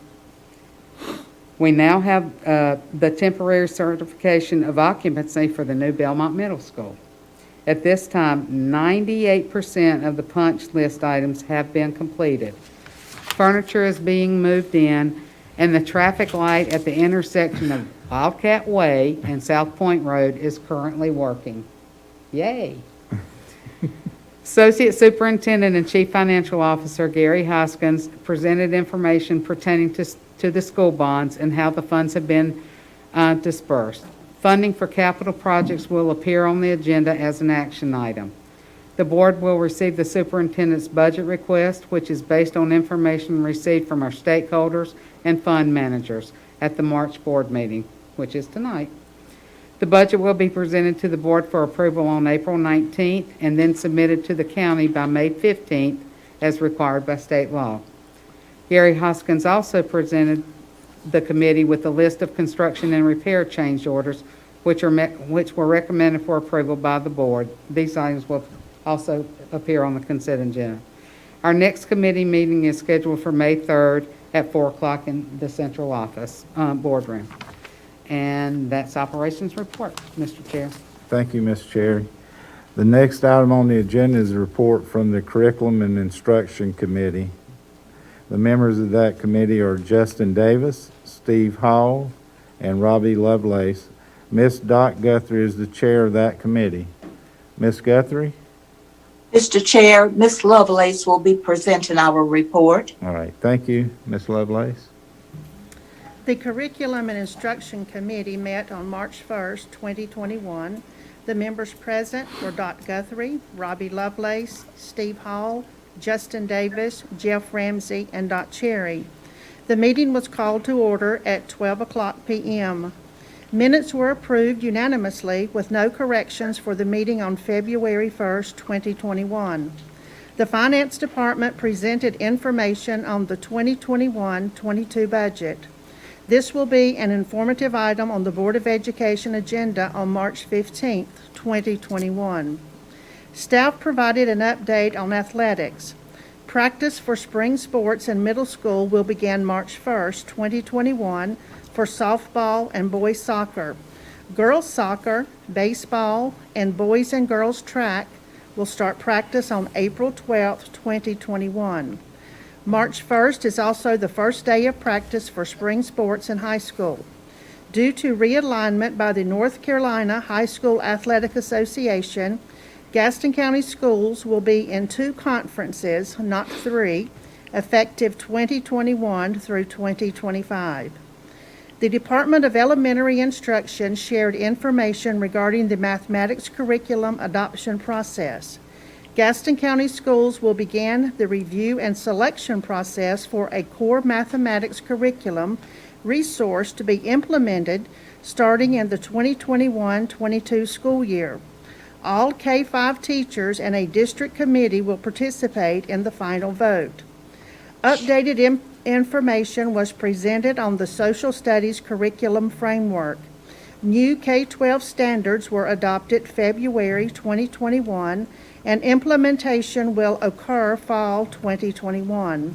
The new framework will be more engaging and interactive. The meeting adjourned at 1:55 p.m.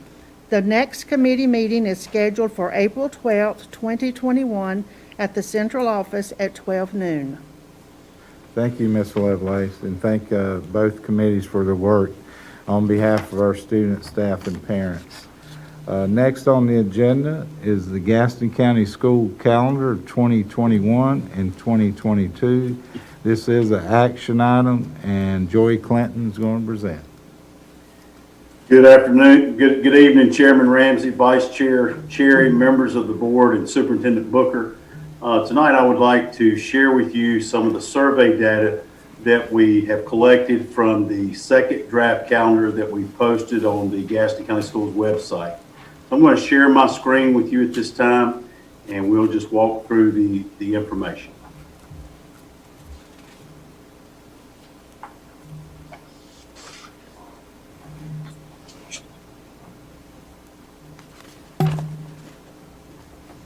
So, first of all, I just want to recap where we are and what we've done thus far.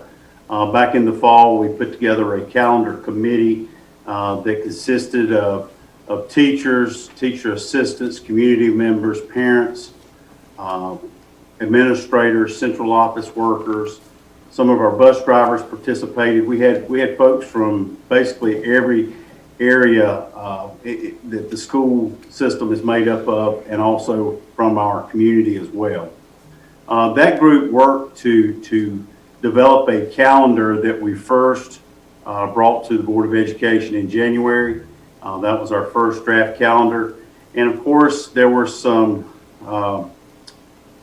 lots of questions about the particular calendar, because this calendar that we have this year, we were able to start school a week earlier. We were given some flexibility, but there's general statutes that basically outline the rules associated with the calendar. So we brought that first calendar in January, presented to the board, then we put it out on the website for public review and for comment.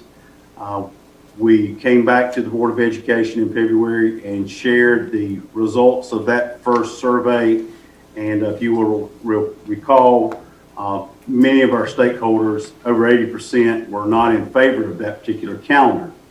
So we went ahead and we developed a second draft calendar, which I'm going to go through the survey results of this calendar tonight.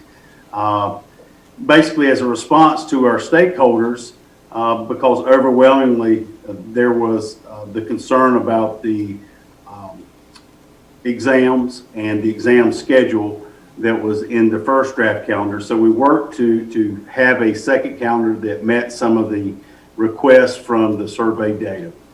So we posted the survey for the second draft calendar on February 15th, and it ran until March 6th.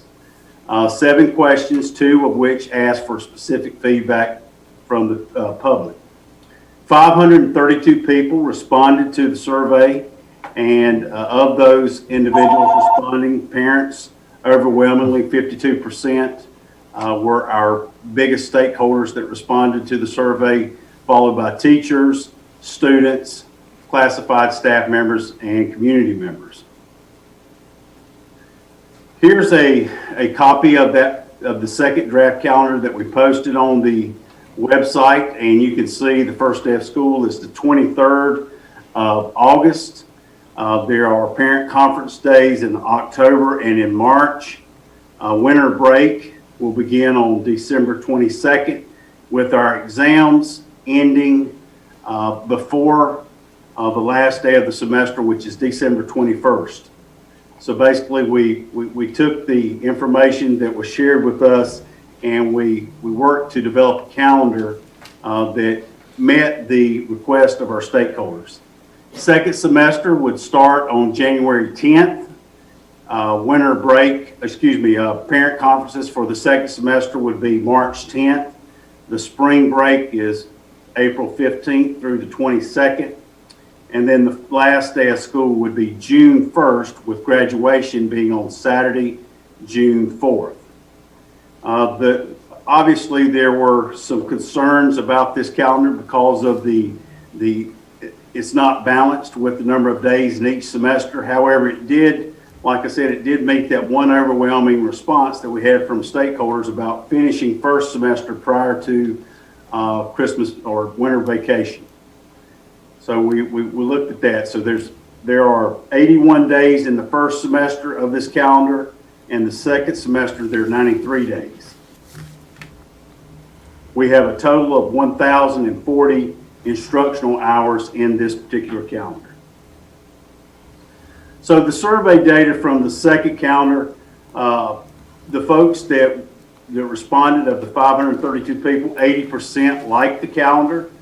20% said no, they did not like the calendar.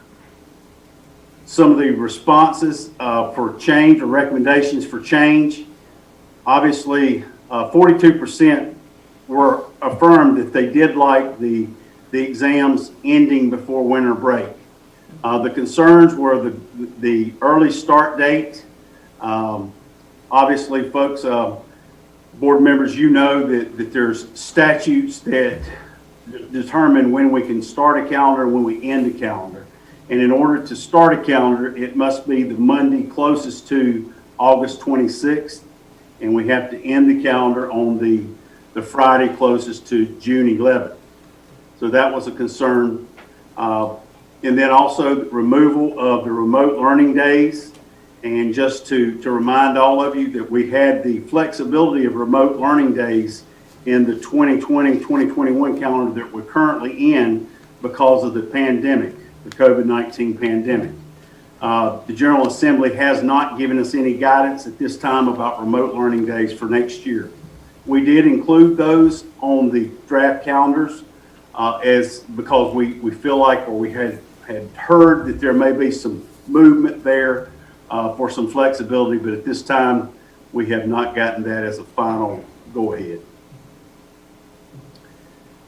The original draft calendar that we brought to you in January, just to show some of the differences, the start date is the same, the 23rd of August.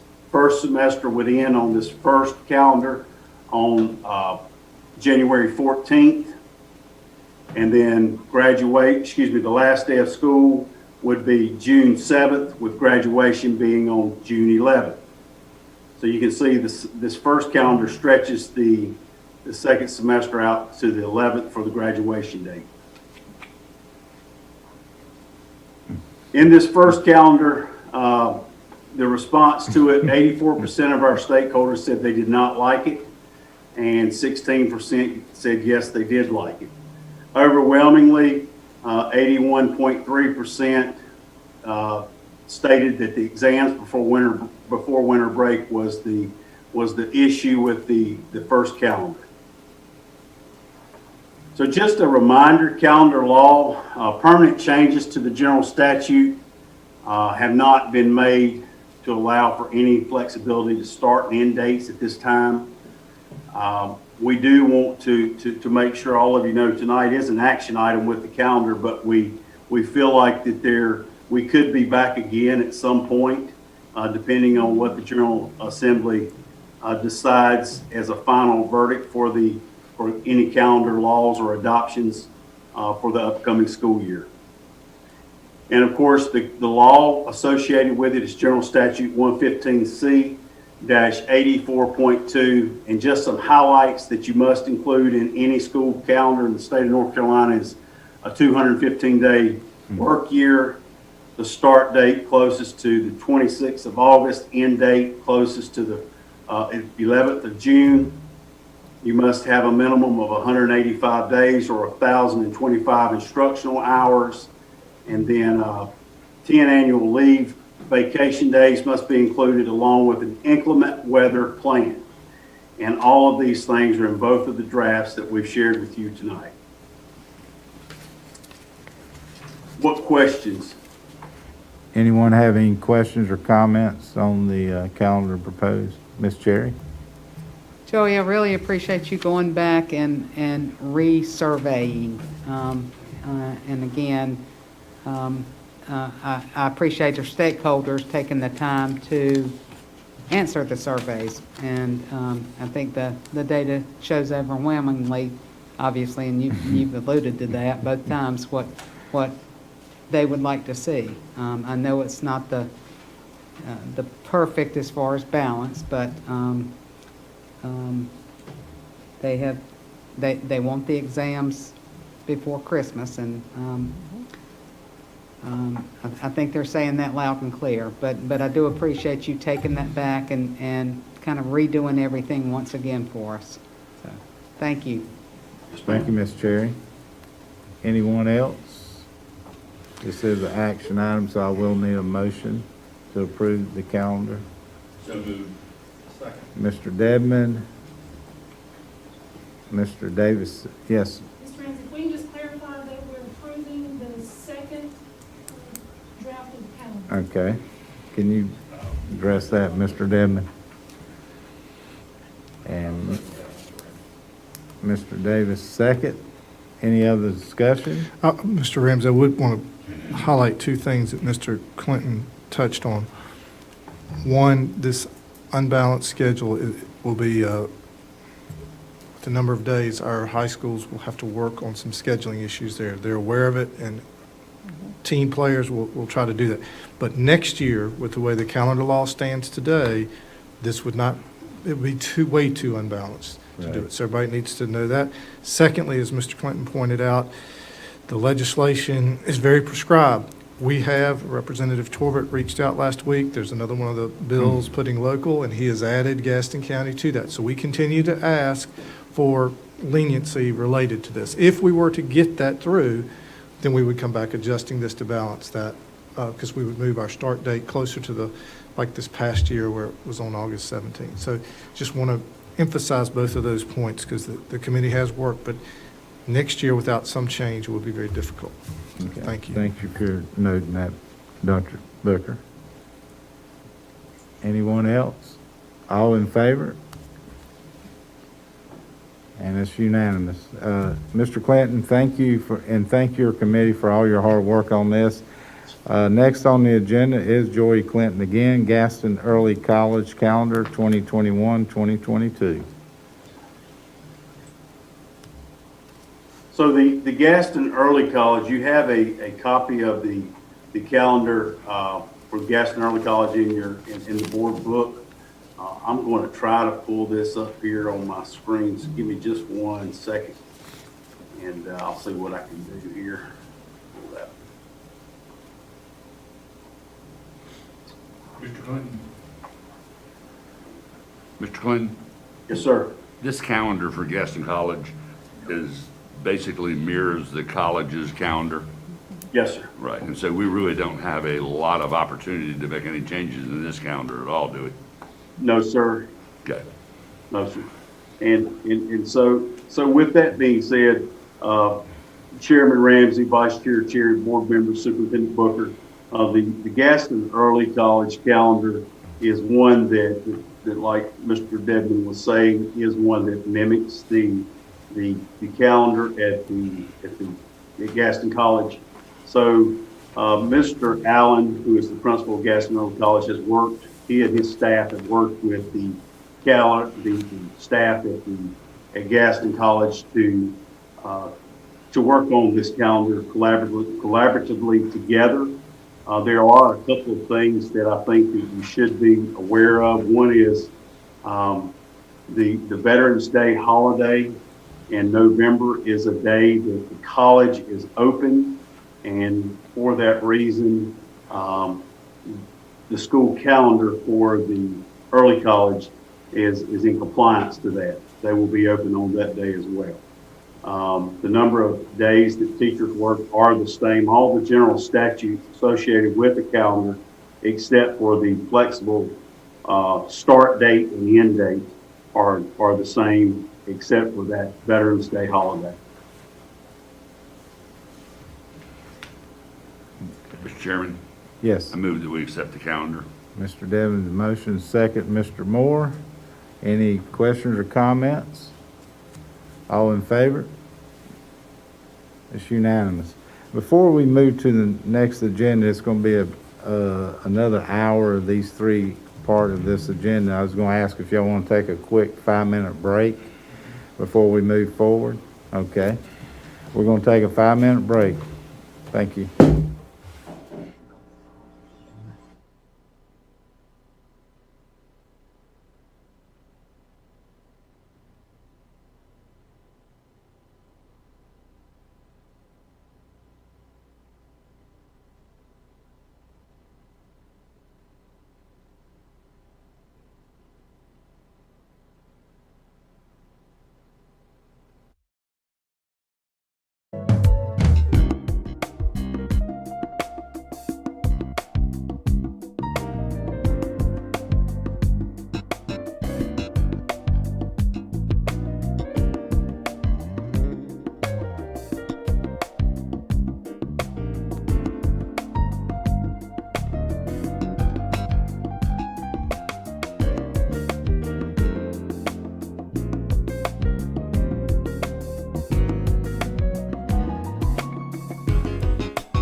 We're 2021-2022 Superintendent Budget Request. This is the information item. Gary Hoskin. Thank you, Chairman Ramsey, Vice Chair Cherry, members of the board, and Superintendent Booker. I'm going to share my screen with you. Hold on just 1 minute.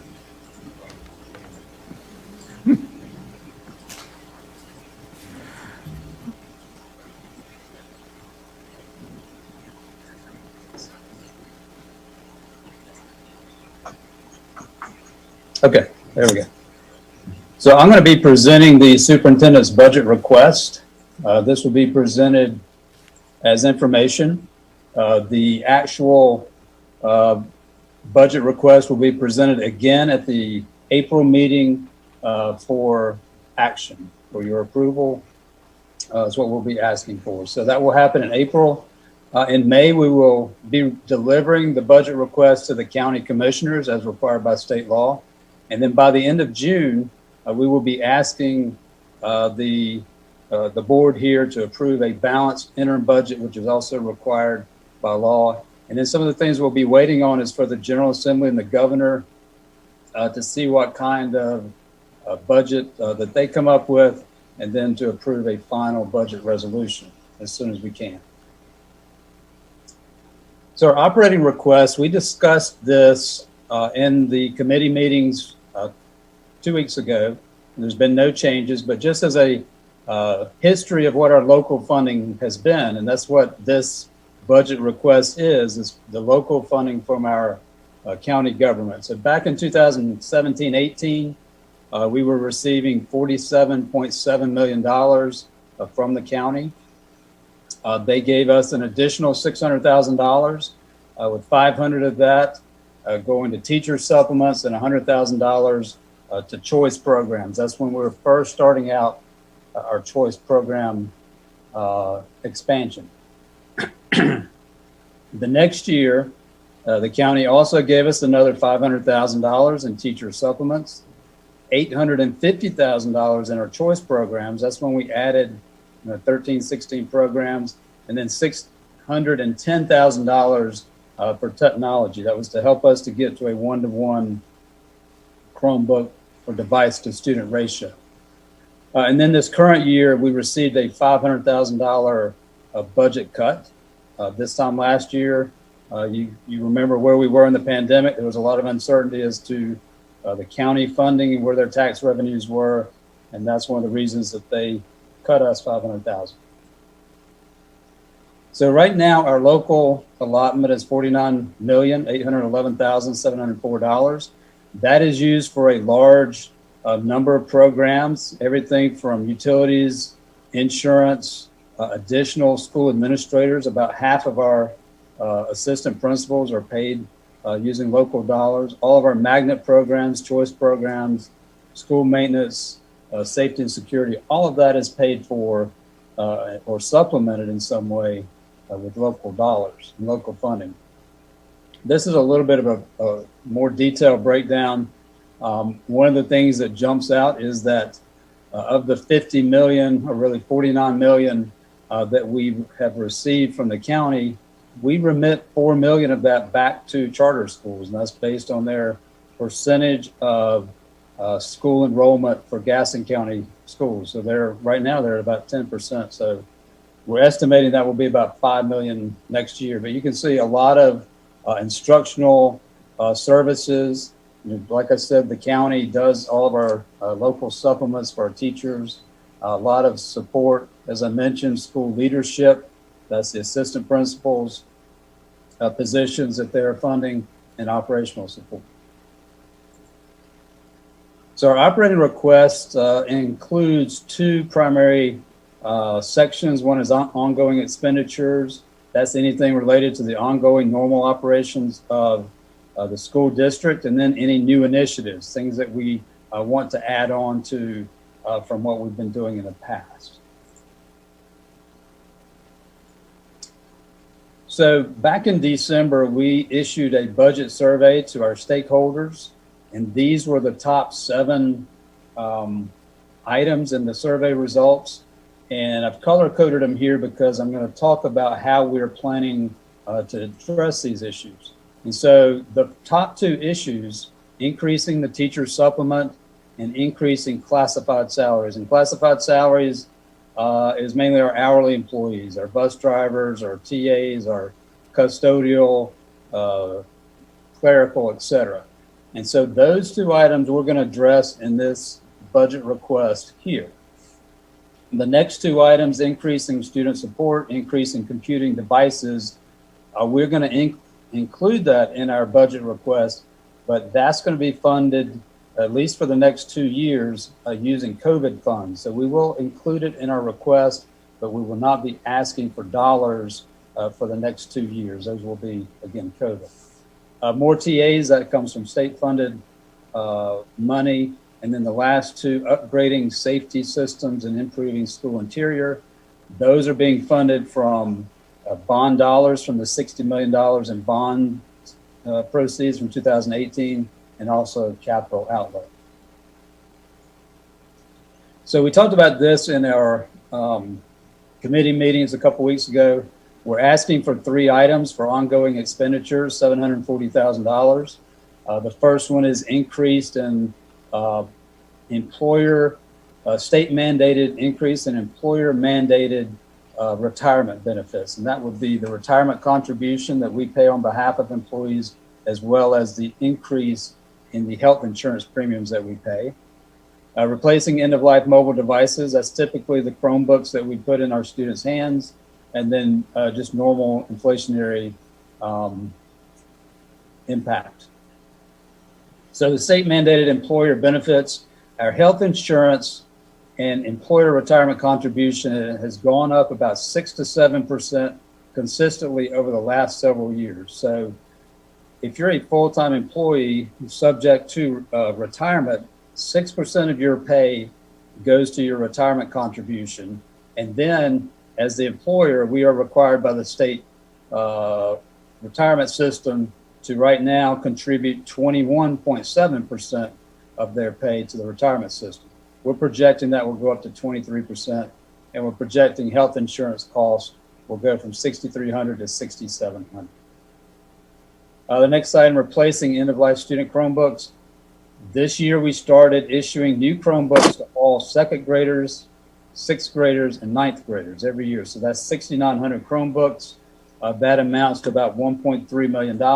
However, we're going to be using COVID funds to help pay for that, or to pay for that for the next 2 years. And then the inflationary impact. Inflation has been fairly low, but we have not received any inflationary adjustments over the past several years. So if you look at an inflation rate of 2% a year, for 5 years.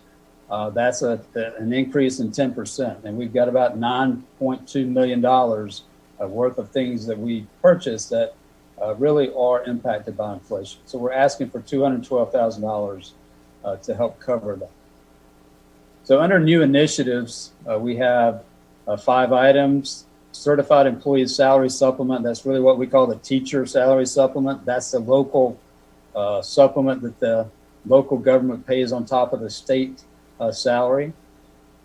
And then adjustments for salaries of our classified and certified employees. That's all hourly employees and certified employees.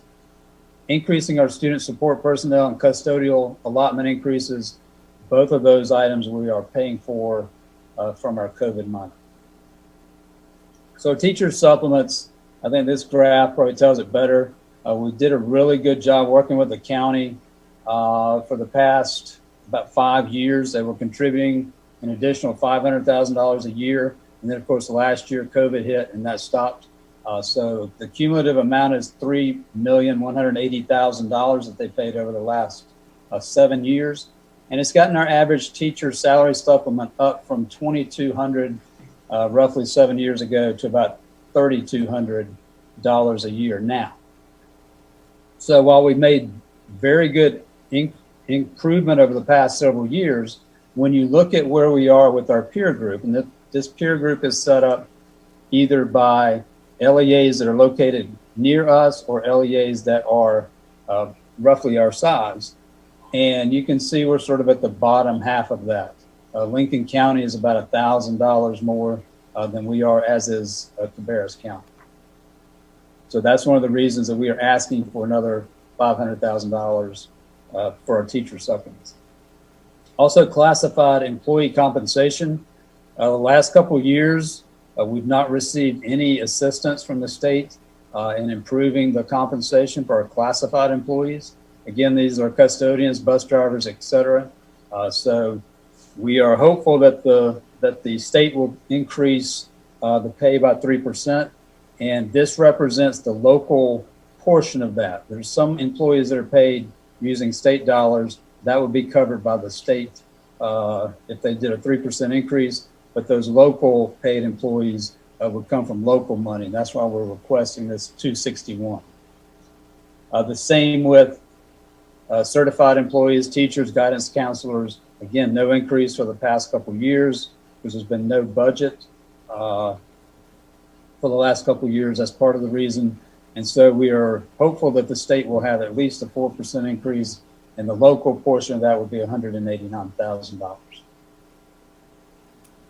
One of the things that we're asking for, which we're going to be using COVID money, is to increase nursing positions so that we have a nurse at every single school. And so in order to do that, we would need to increase our nursing positions by 30 nurses, and that would be about $1.9 million. Of course, as I said, we are paying for that, at least for the next couple of years, out of COVID money. Also, the custodial allotment increase, we're wanting to increase the number of district custodians that we have. District custodians work whenever we have a sickness or a vacancy in our schools. They're able to go out and provide them with support so that the school continues to remain clean. And also we're wanting to add 10 more full-time equivalents out in our schools, and that cost will be covered by COVID, and it's projected to be $565,000. So our budget request this year for the 2021-2022 fiscal year, for the next year, is actually $1.8 million less than what our request was last year. So that's the part, that's our operating budget. The other part of our budget is the capital outlay. And there's two parts of capital request. First is our school bonds, which is totally separate. That's for new construction, large ticket capital items, classroom additions. The capital outlay, which is what we're talking about right now, is mainly for preventative maintenance, minor repairs, and contracted facility services. And it covers a wide array of all the parts of maintaining a school building. So the maintenance costs are largely affected by the age of the buildings, which you can see over half of our buildings are, I think, 40 years old or older. The quality and experience of our custodial staff, we're trying to keep those employee positions filled. The training of our custodial staff, we do that, have a big training session every summer, and then our deferred maintenance backlog. We've been fortunate to be able to try to catch up on all that because having those Wednesdays off has really helped us in that regard. But we still have a lot of older buildings. And when you look at, this chart is from the Managing for Results in America's Great City Schools, the 2020 edition. They survey schools around the country, and you can see we're the yellow line. This is on a per square foot basis on how much maintenance cost we have. We've got about 5.2 million square feet of buildings. And again, over half of them are over 40 years older. And we've only received 1.2 million in capital. So that's the 24 cents per square foot that you can see right here. When you look at the median amount, that's $1.25 per square foot. So we are requesting that the county provide us 6.8 or 6.5 million in capital outlay for the next year. And this is a summary of where we've been in the past. You can see we've received $1,227,000 every year except for 2019-20. We did receive an extra $1 million that year, but then the current year that we're in now, it dropped back down to $1,227,000. So we believe that this budget request, both the operating side and the capital outlay, does support Gaston County's vision to inspire success in a lifetime of learning. With that, Mr. Chairman, I will open it up for questions or discussion.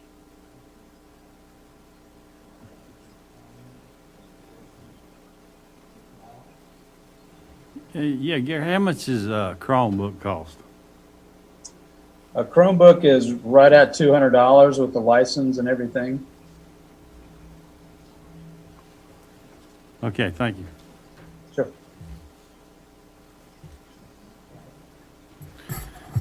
Any update on the budget from the state this year?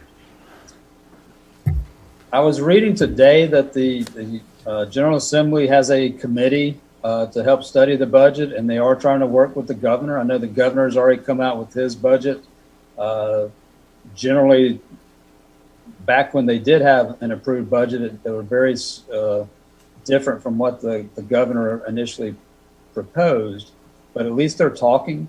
I think it was a good sign to see them together on the steps of the Capitol building, approving the opening of schools. So you're starting to see that they're working together. So I am hopeful, this would be the third year without a formal budget. And, it just makes it much more difficult to manage things, especially, in a pandemic and, things are changing all the time. So hopefully we'll see some progress in the coming weeks. Gary, and this is more just a comment unless you happen to know, but the budget in either House or Senate and at least the governor's budget are including increases for the teachers' wages. Is that right? Yes, sir. Thank you, Mr. Collier. Thank you. Mr. Davis? Thank you, Mr. Chairman. Mr. Hoskins, as always, we appreciate your thoroughness in providing us with this information, and it's no surprise that increase in teacher supplement is our top funding priority, and it needs to be, because in order to attract and retain top talent, we have to be competitive with the districts around us. And so I hope that we will be able to get an increase in teacher salary supplement back into the budget this year, and that the county commission will approve that, because we have become more competitive over the years, and the county commission was wonderful in cooperating with us in trying to do that. And now that we're moving out of COVID, I hope we'll be able to return to that trajectory and continue on the path that we were on. I think our teachers have shown that it's well-deserved, and we've got some talented people and want to continue to attract talented people. Thank you, Mr. Davis. On that subject of the supplement, I assume when we submit our budget, we need to have that survey in there showing comparison to other counties. I think that helps them realize that we're still, the commitment they've made so far has worked out good, but we still are far behind. Okay, we can add that, Mr. Chairman. Yeah, thank you. Anything else before we move on? This was information. And the next one up is funding for capital project, and Gary Hoskin again. Thank you, Mr. Chairman. When the county commissioners issue school bonds or school capital funding, they take the net proceeds that they sell and they deposit those proceeds into an interest-bearing account at a bank. And then as we present them with invoices for them to either pay or reimburse us, they draw down on that interest-bearing bank account. So over a number of years, interest builds up on the county's books, and from time to time, every few years, I think it's been about 3 or 4 years since we've done it, we get with the county and ask them how much of accrued interest they have remaining or on their books from various pools of school bonds. And so we worked with the county several weeks ago, and they have presented to us that there is just over $2 million of accrued interest that we can request from the county commissioners so that we can take that money and use it for the same types of capital proceeds that we've been using the 2018 bonds for. So we're going to be asking, as a part of this, we're asking for your approval to give the superintendent or his designee the authorization to go to the county to request access to those funds. In addition, back in 2016, the commissioners issued $50.5 million in bonds for the purpose of building Pleasant Ridge Elementary School and Stanley Middle School. And after we completed that construction, we had $707,000 remaining that was unspent. So we will be asking for your permission to authorize the superintendent or his designee to go to the county and ask for access to those funds. Now, one thing they did in talking with the county, they did say that we had to identify what those funds would be used for. And so we would like for those funds to be used to fund paving projects at our Bessemer City schools, starting with our middle school, and then we'll probably have money left over to work on some paving projects at the high school. So that's also a recommendation. We're asking for approval for that as well, Mr. Chairman. Thank you, Mr. Hawkins. Mr. Cherry? Mr. Chair, I'd like to make that recommendation that we give authorization to our superintendent or his designee to request that the Gaston County Commission reallocate these funds. Okay, and that's in a motion. Any second, Mr. Moore?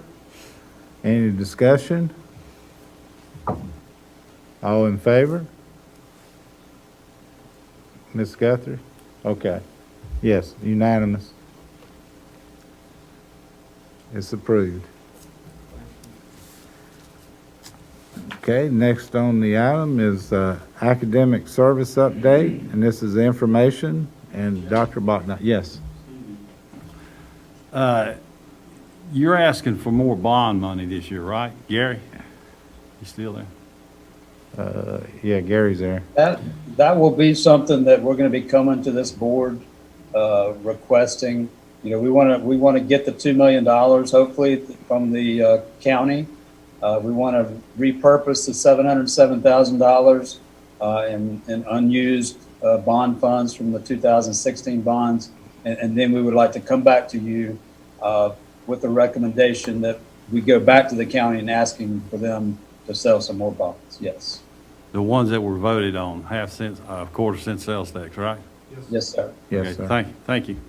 Yes, Thank you, Mr. Hall, for pointing that out. Dr. Bachnight?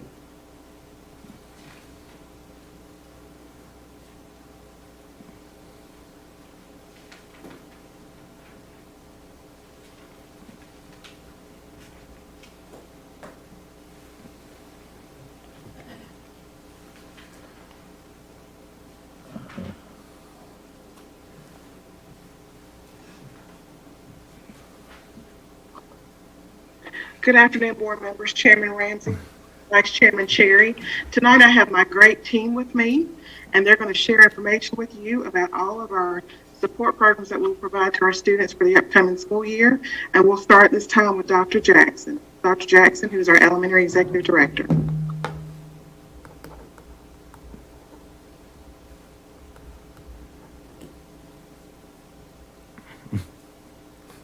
I'm sorry.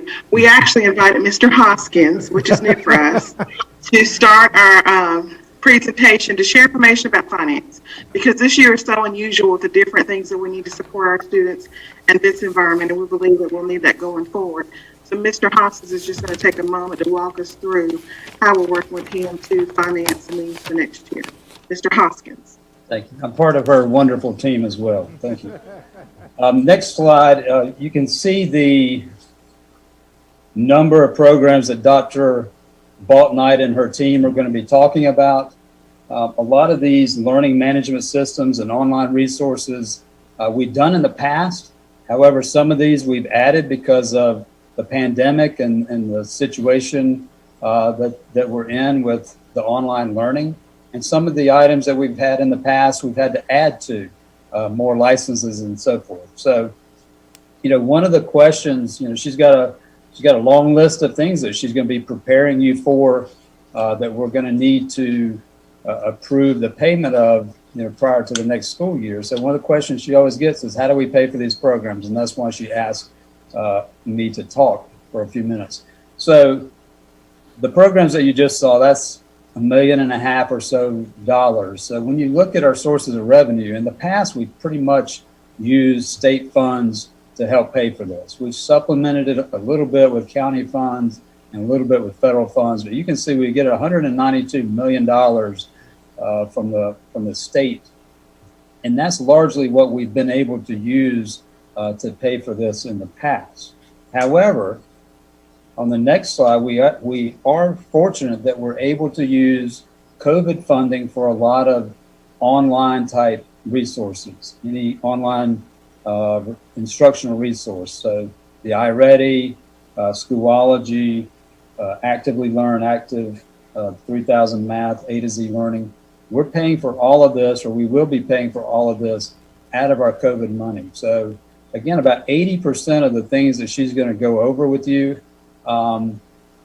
we have funding to pay for out of COVID. And this funding will last 2 to 3 years. So just wanted to talk a little bit about that and sort of set the stage for how these things are going to be funded. So Dr. Baltnight, I'll turn it back to you. Yes, sir. Thank you, Mr. Hoskins. And now we will hear from Dr. Jackson, our Elementary Executive Director of Instruction, and then Carrie Minnick, our Exceptional Children's Director. Thank you. Chairman Ramsey, Vice Chair Cherry, members of the board, and Superintendent Booker, thank you for allowing us to provide you with information on the instructional resources we will use for the 2021 and 2022 school year.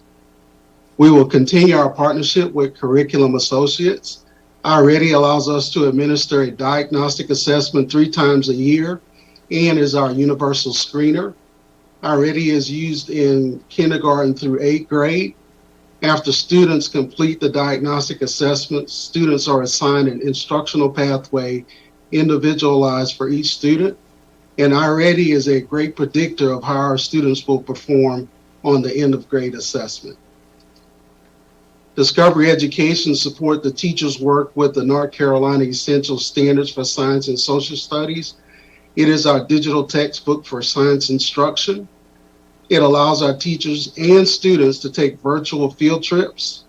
Discovery Education also gives teachers and students access to reading passages and articles, and it is used in kindergarten through 8th grade.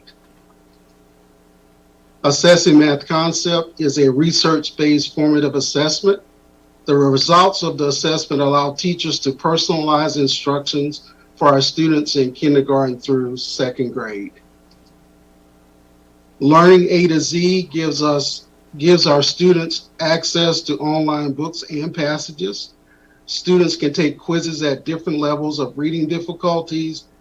Learning A to Z replaces the focus we had with the Accelerated Reader program. and it is used in kindergarten through 5th grade. Schoology is our elementary learning management system we began using this school year. The platform allows us to personalize learning for students. Schoology allows the learning experience to be the same at home and in the classroom. Leader in Me is a school choice program, and we are in year 2 of implementation. The focus is on Stephen Covey's 7 Habits of Highly Effective People.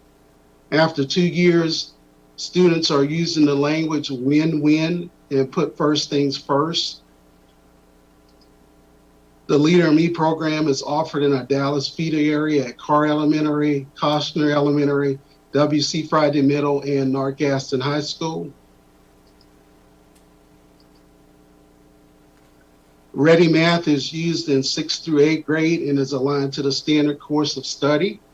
We have seen great growth in proficiency since the implementation 4 years ago.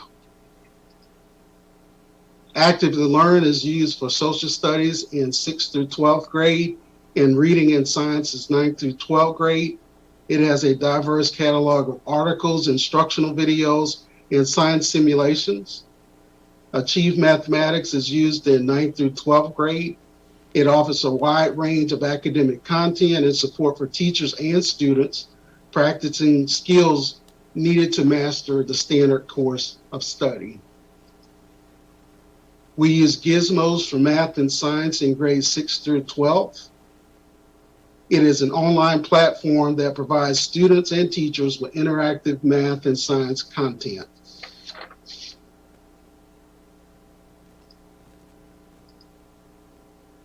Edgenuity is used for credit recovery in 9th through 12th grade. It is also used for our Gaston Virtual Academy students in 6th and 12th grade.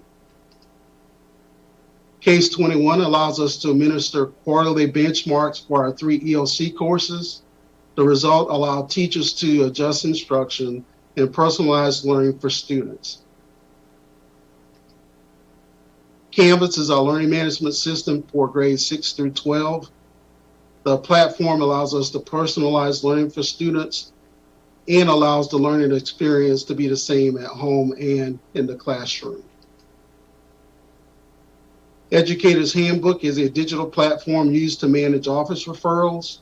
It allows us to identify students in need of individualized support services.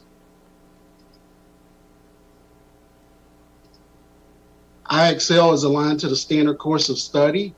It allows students to practice math skills in an effort to master content standard, and iExcel is used in kindergarten through 12th grade. Edpuzzle allows teachers to create interactive lessons for students. It is great for the blended learning environment, and Edpuzzle integrates with Schoology and Canvas and is used in kindergarten through 12th grade. This is our 3rd year working with Modern Teacher to personalize learning for students. It has allowed us to develop personalized learning plans for each standard and have a common language, and you'll hear our schools saying, learn it, practice it, and evidence of learning. This platform also allows us to personalize professional learning for our teachers. Dr. Watts will continue to work with the district and school leadership to build a culture of shared continuous improvement. And Dr. Watts will continue to work with our principals, assistant principal, and schools as we look to get better faster. And finally, SchoolNet allows us to administer formative and unit assessments, and it also assists our teachers with lesson planning. Thank you for allowing me to share with you the instructional resources we will use next school year. Thank you, Mr. Jackson. Moving along. Ms. Cherry had a quick question. Okay. Mr. Jackson? Yes. Can you share real quickly which ones are, and I don't want to use the word mandated, but are encouraged or required or widely used statewide? The curriculum associates are ready. is one that is used statewide, and the state requires us to have a universal screener.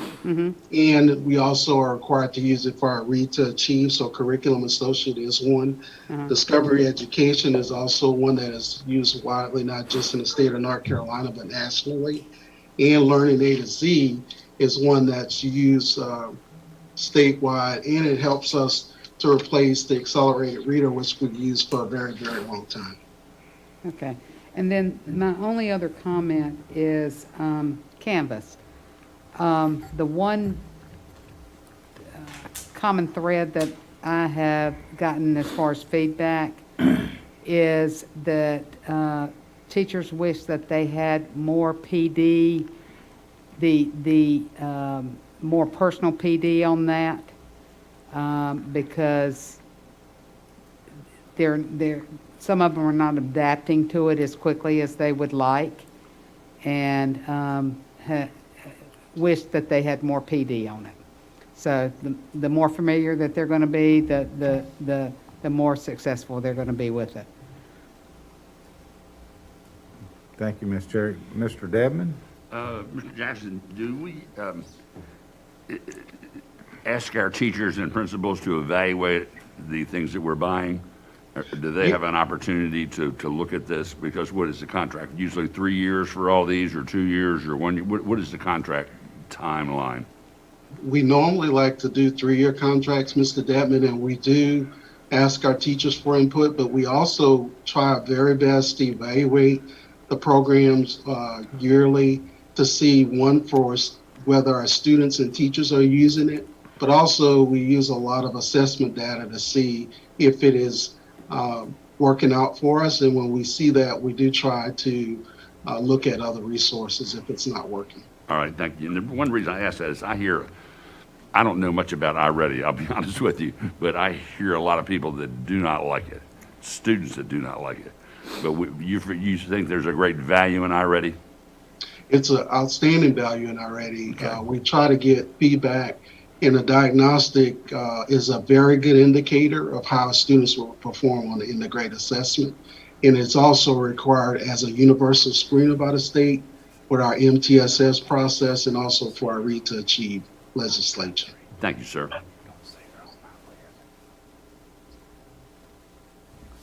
Okay, thank you, Mr. Devon. Any other questions before we move on? Okay, thank you, Dr. Jackson.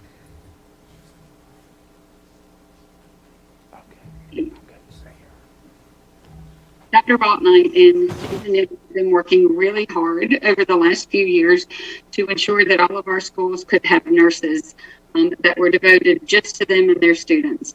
And during the COVID-19 pandemic, GCS has completed the request for proposal process to select appropriately licensed, local, and endorsed providers for 30 registered nurses positions that will be assigned to schools.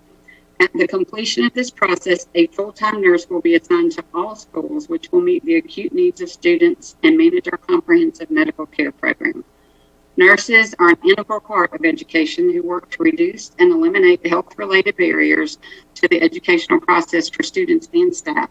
These employees will work 37.5 hours per week during the regular school day. The selected agencies were Bright Star Care, Maxim, and the Stepping Stones Group. The contracted services will be paid with the Elementary and Secondary School Emergency Relief Fund. And these are the hourly rates for each company, and these contracts will be an action item later in the consent agenda item for the board. Any questions about that before we move on?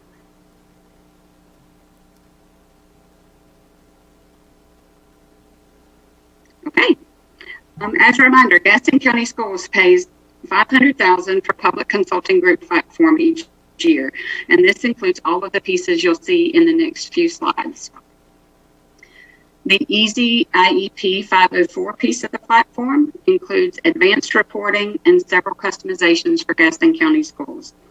Having this program allows our teachers to efficiently manage their students' IEPs and 504 plans by allowing them to maintain accommodations, develop goals, track progress, and meet other state documentation expectations. It also allows great ease in generating needed reports for the state and to share with parents. MTSS Explorer allows teachers to create, store, and manage accurate plans for students from any internet access point. It includes an early warning system that pulls in test scores, attendance, and grades to determine the level of student need. This allows our teachers to identify students that are most in need of support and to create a plan for student success. Developmental day funds are made available by the State Board of Education. The funds provide services to students with disabilities who are placed in licensed developmental day centers. Gaston County Schools uses these funds to provide services to students at Webb Street School. Community residential funds are provided by the North Carolina Department of Public Instruction.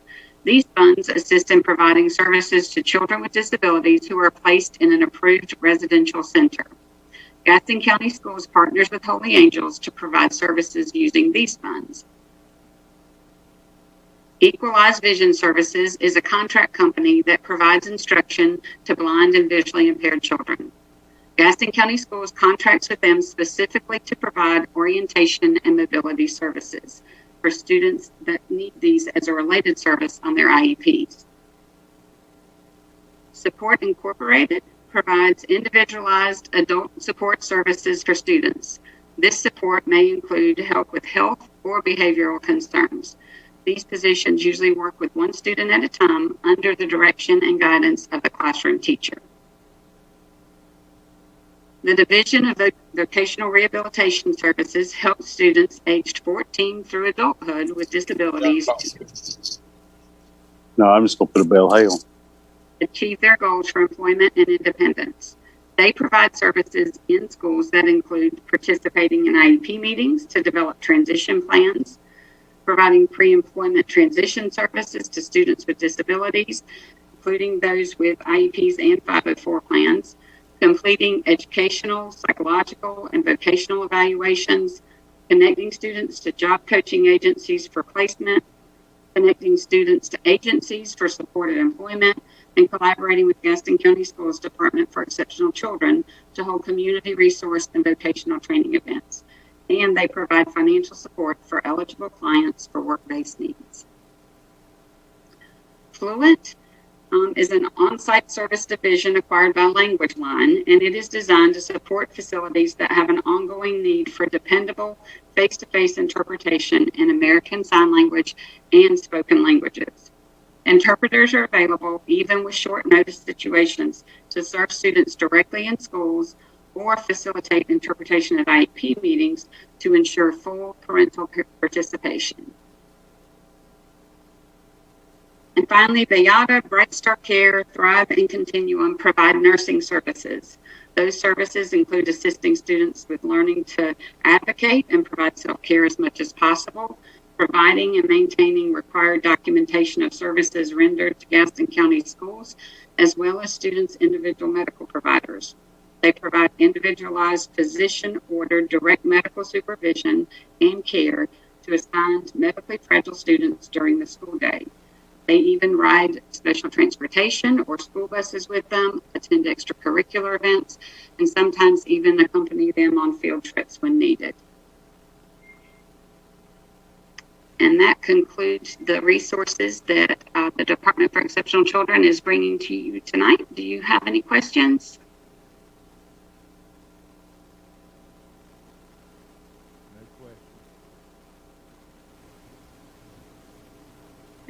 Thank you. Thank you, For the, Carrie. for the final portion of the academic services update, I would like to share our graduation plan and how we would like to celebrate the graduating class of 2021. According to the current school calendar, graduation is scheduled for Saturday, May 29th.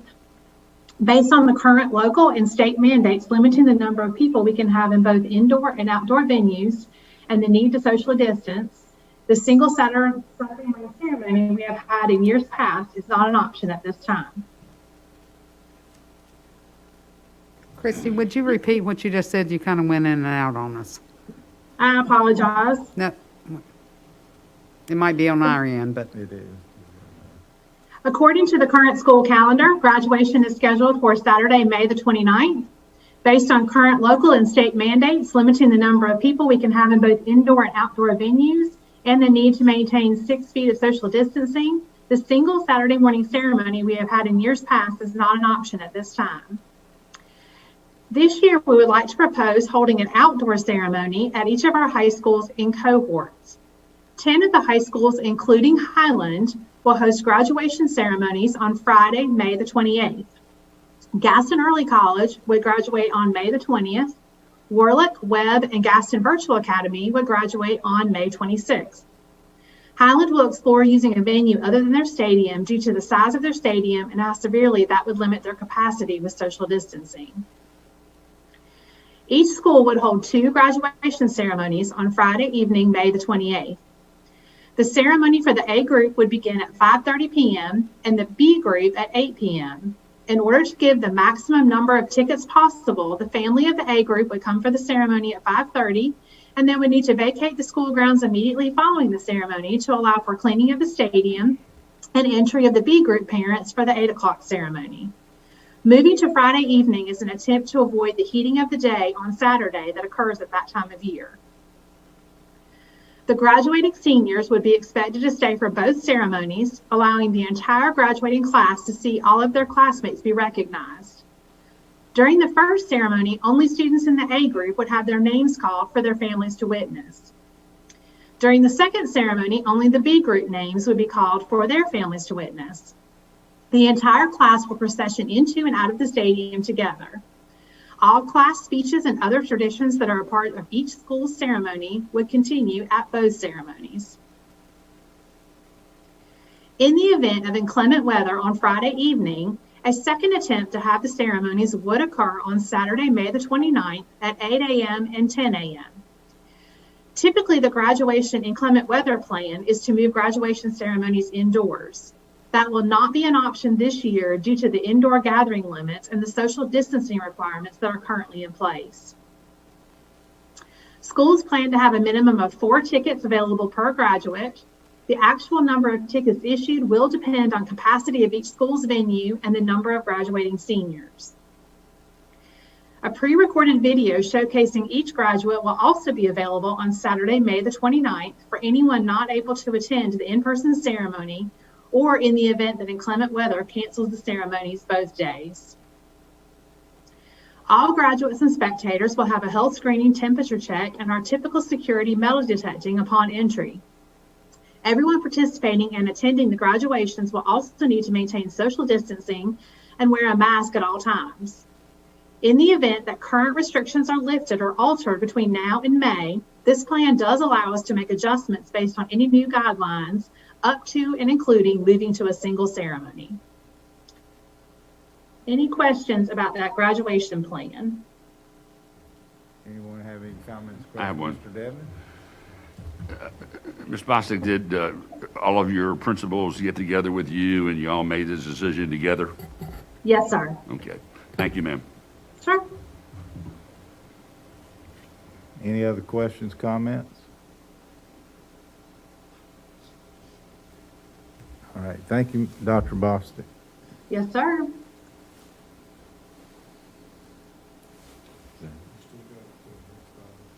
Oh, I know. I just want to make sure. Dr. Bachnight and your team, thank you for your presentations tonight. This moves us to the consent agenda. The next item on the agenda is oh, is this still on? Sheet? You said move on. I knew that was on there. Sorry about that. Dr. Bachnight, high school exam schedules. Yes. Yes, sir, Chairman Ramsey. I will take that. We will review the high school exam schedules for both the traditional high schools and the early college, and these items are for action this evening. Okay. So high schools are required by the North Carolina Department of Public Instruction to administer final exams.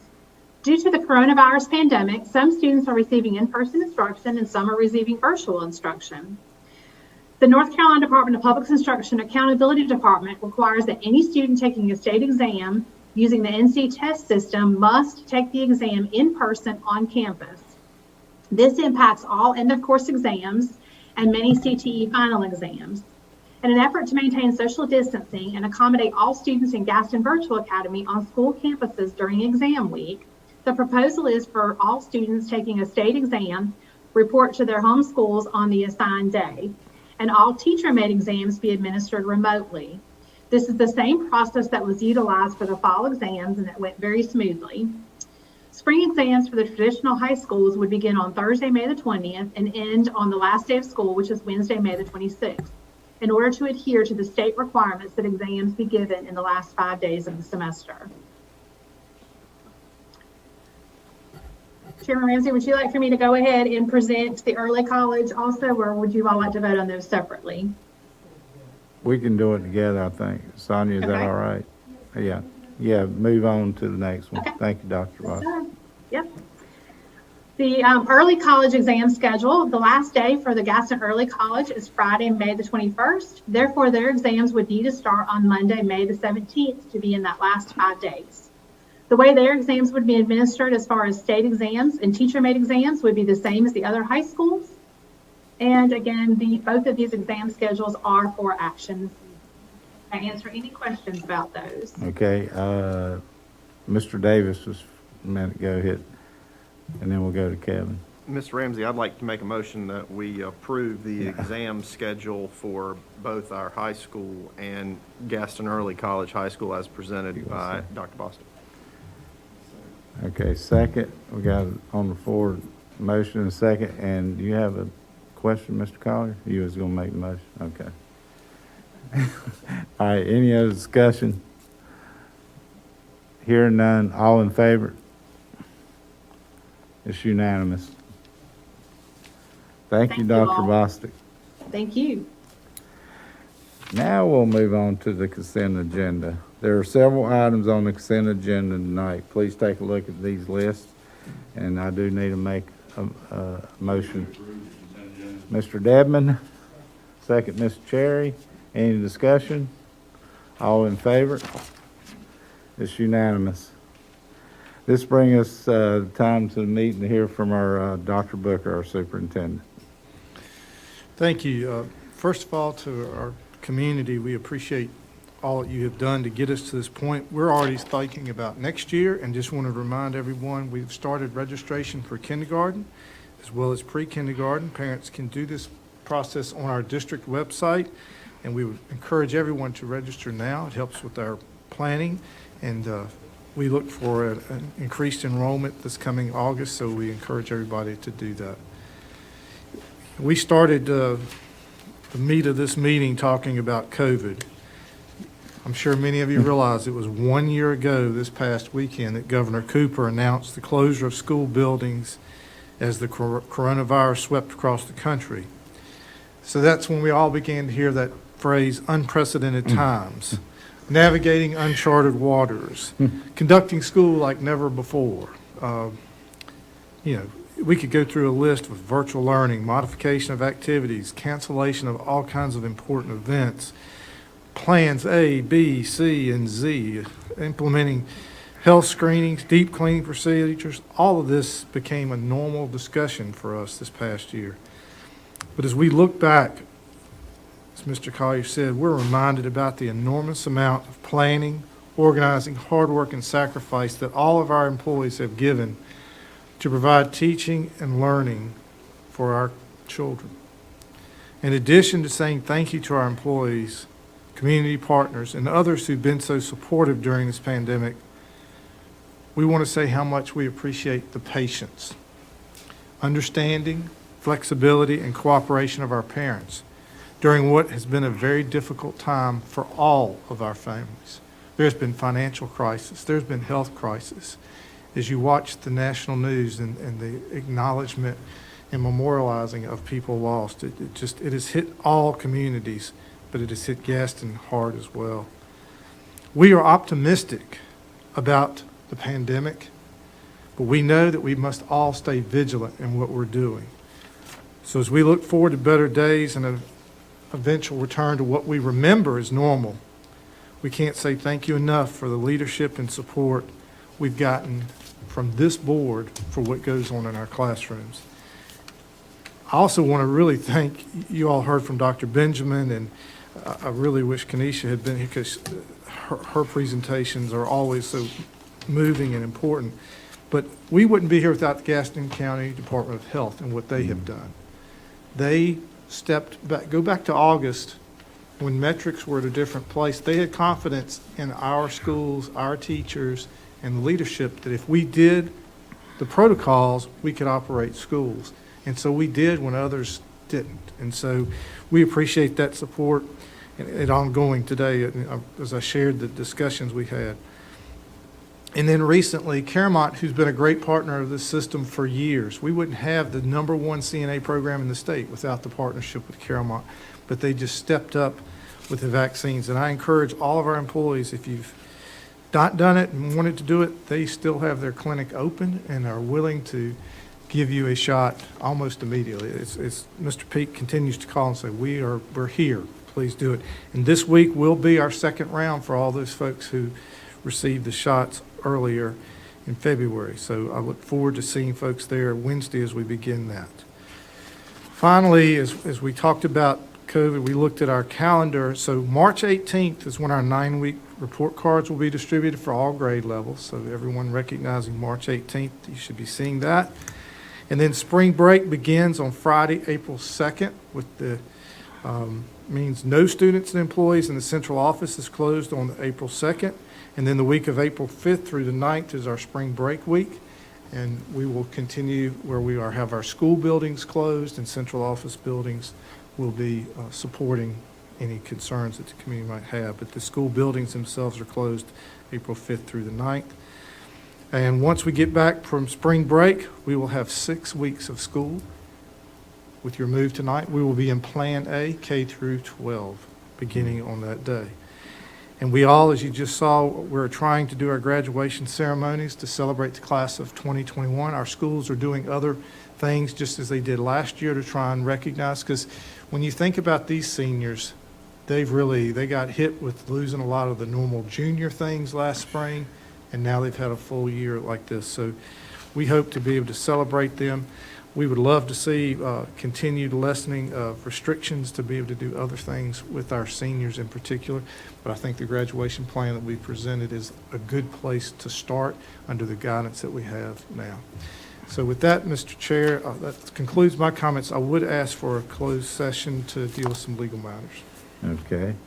That said, thank you for all your time and attention tonight. I know it's been a long meeting. I appreciate that we're trying to do our best for our students, teachers, and community. We look forward to our next regular meeting, which is currently scheduled for April 19th, 2021. And before I ask for the closed session, I wanted to wish our new board member a happy birthday to Robbie Lovelace. She just turned 50. But we enjoyed your new addition, and we've enjoyed you being here. So I do need a motion in closed session. Mr. Collier. Mr. Chair, I'd like to make a motion to go into closed session under North Carolina General Statute 143-318.11, paragraph A6 for personnel, and the same statute and for paragraph A3 for consultation with attorney in order to consult with the board's attorney and protect the attorney-client privilege, and to receive advice with respect to the lawsuit captioned 19-CVS-319 Solomon et al. Versus Gaston County Board of Education et al. And 19-CVS-3893 McKinney et al. Versus Goins and the Gaston County Board of Education, and any other legal matters. Second, Mr. Davis. All in favor? Thank you. Unanimous. We're in closed session.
open session.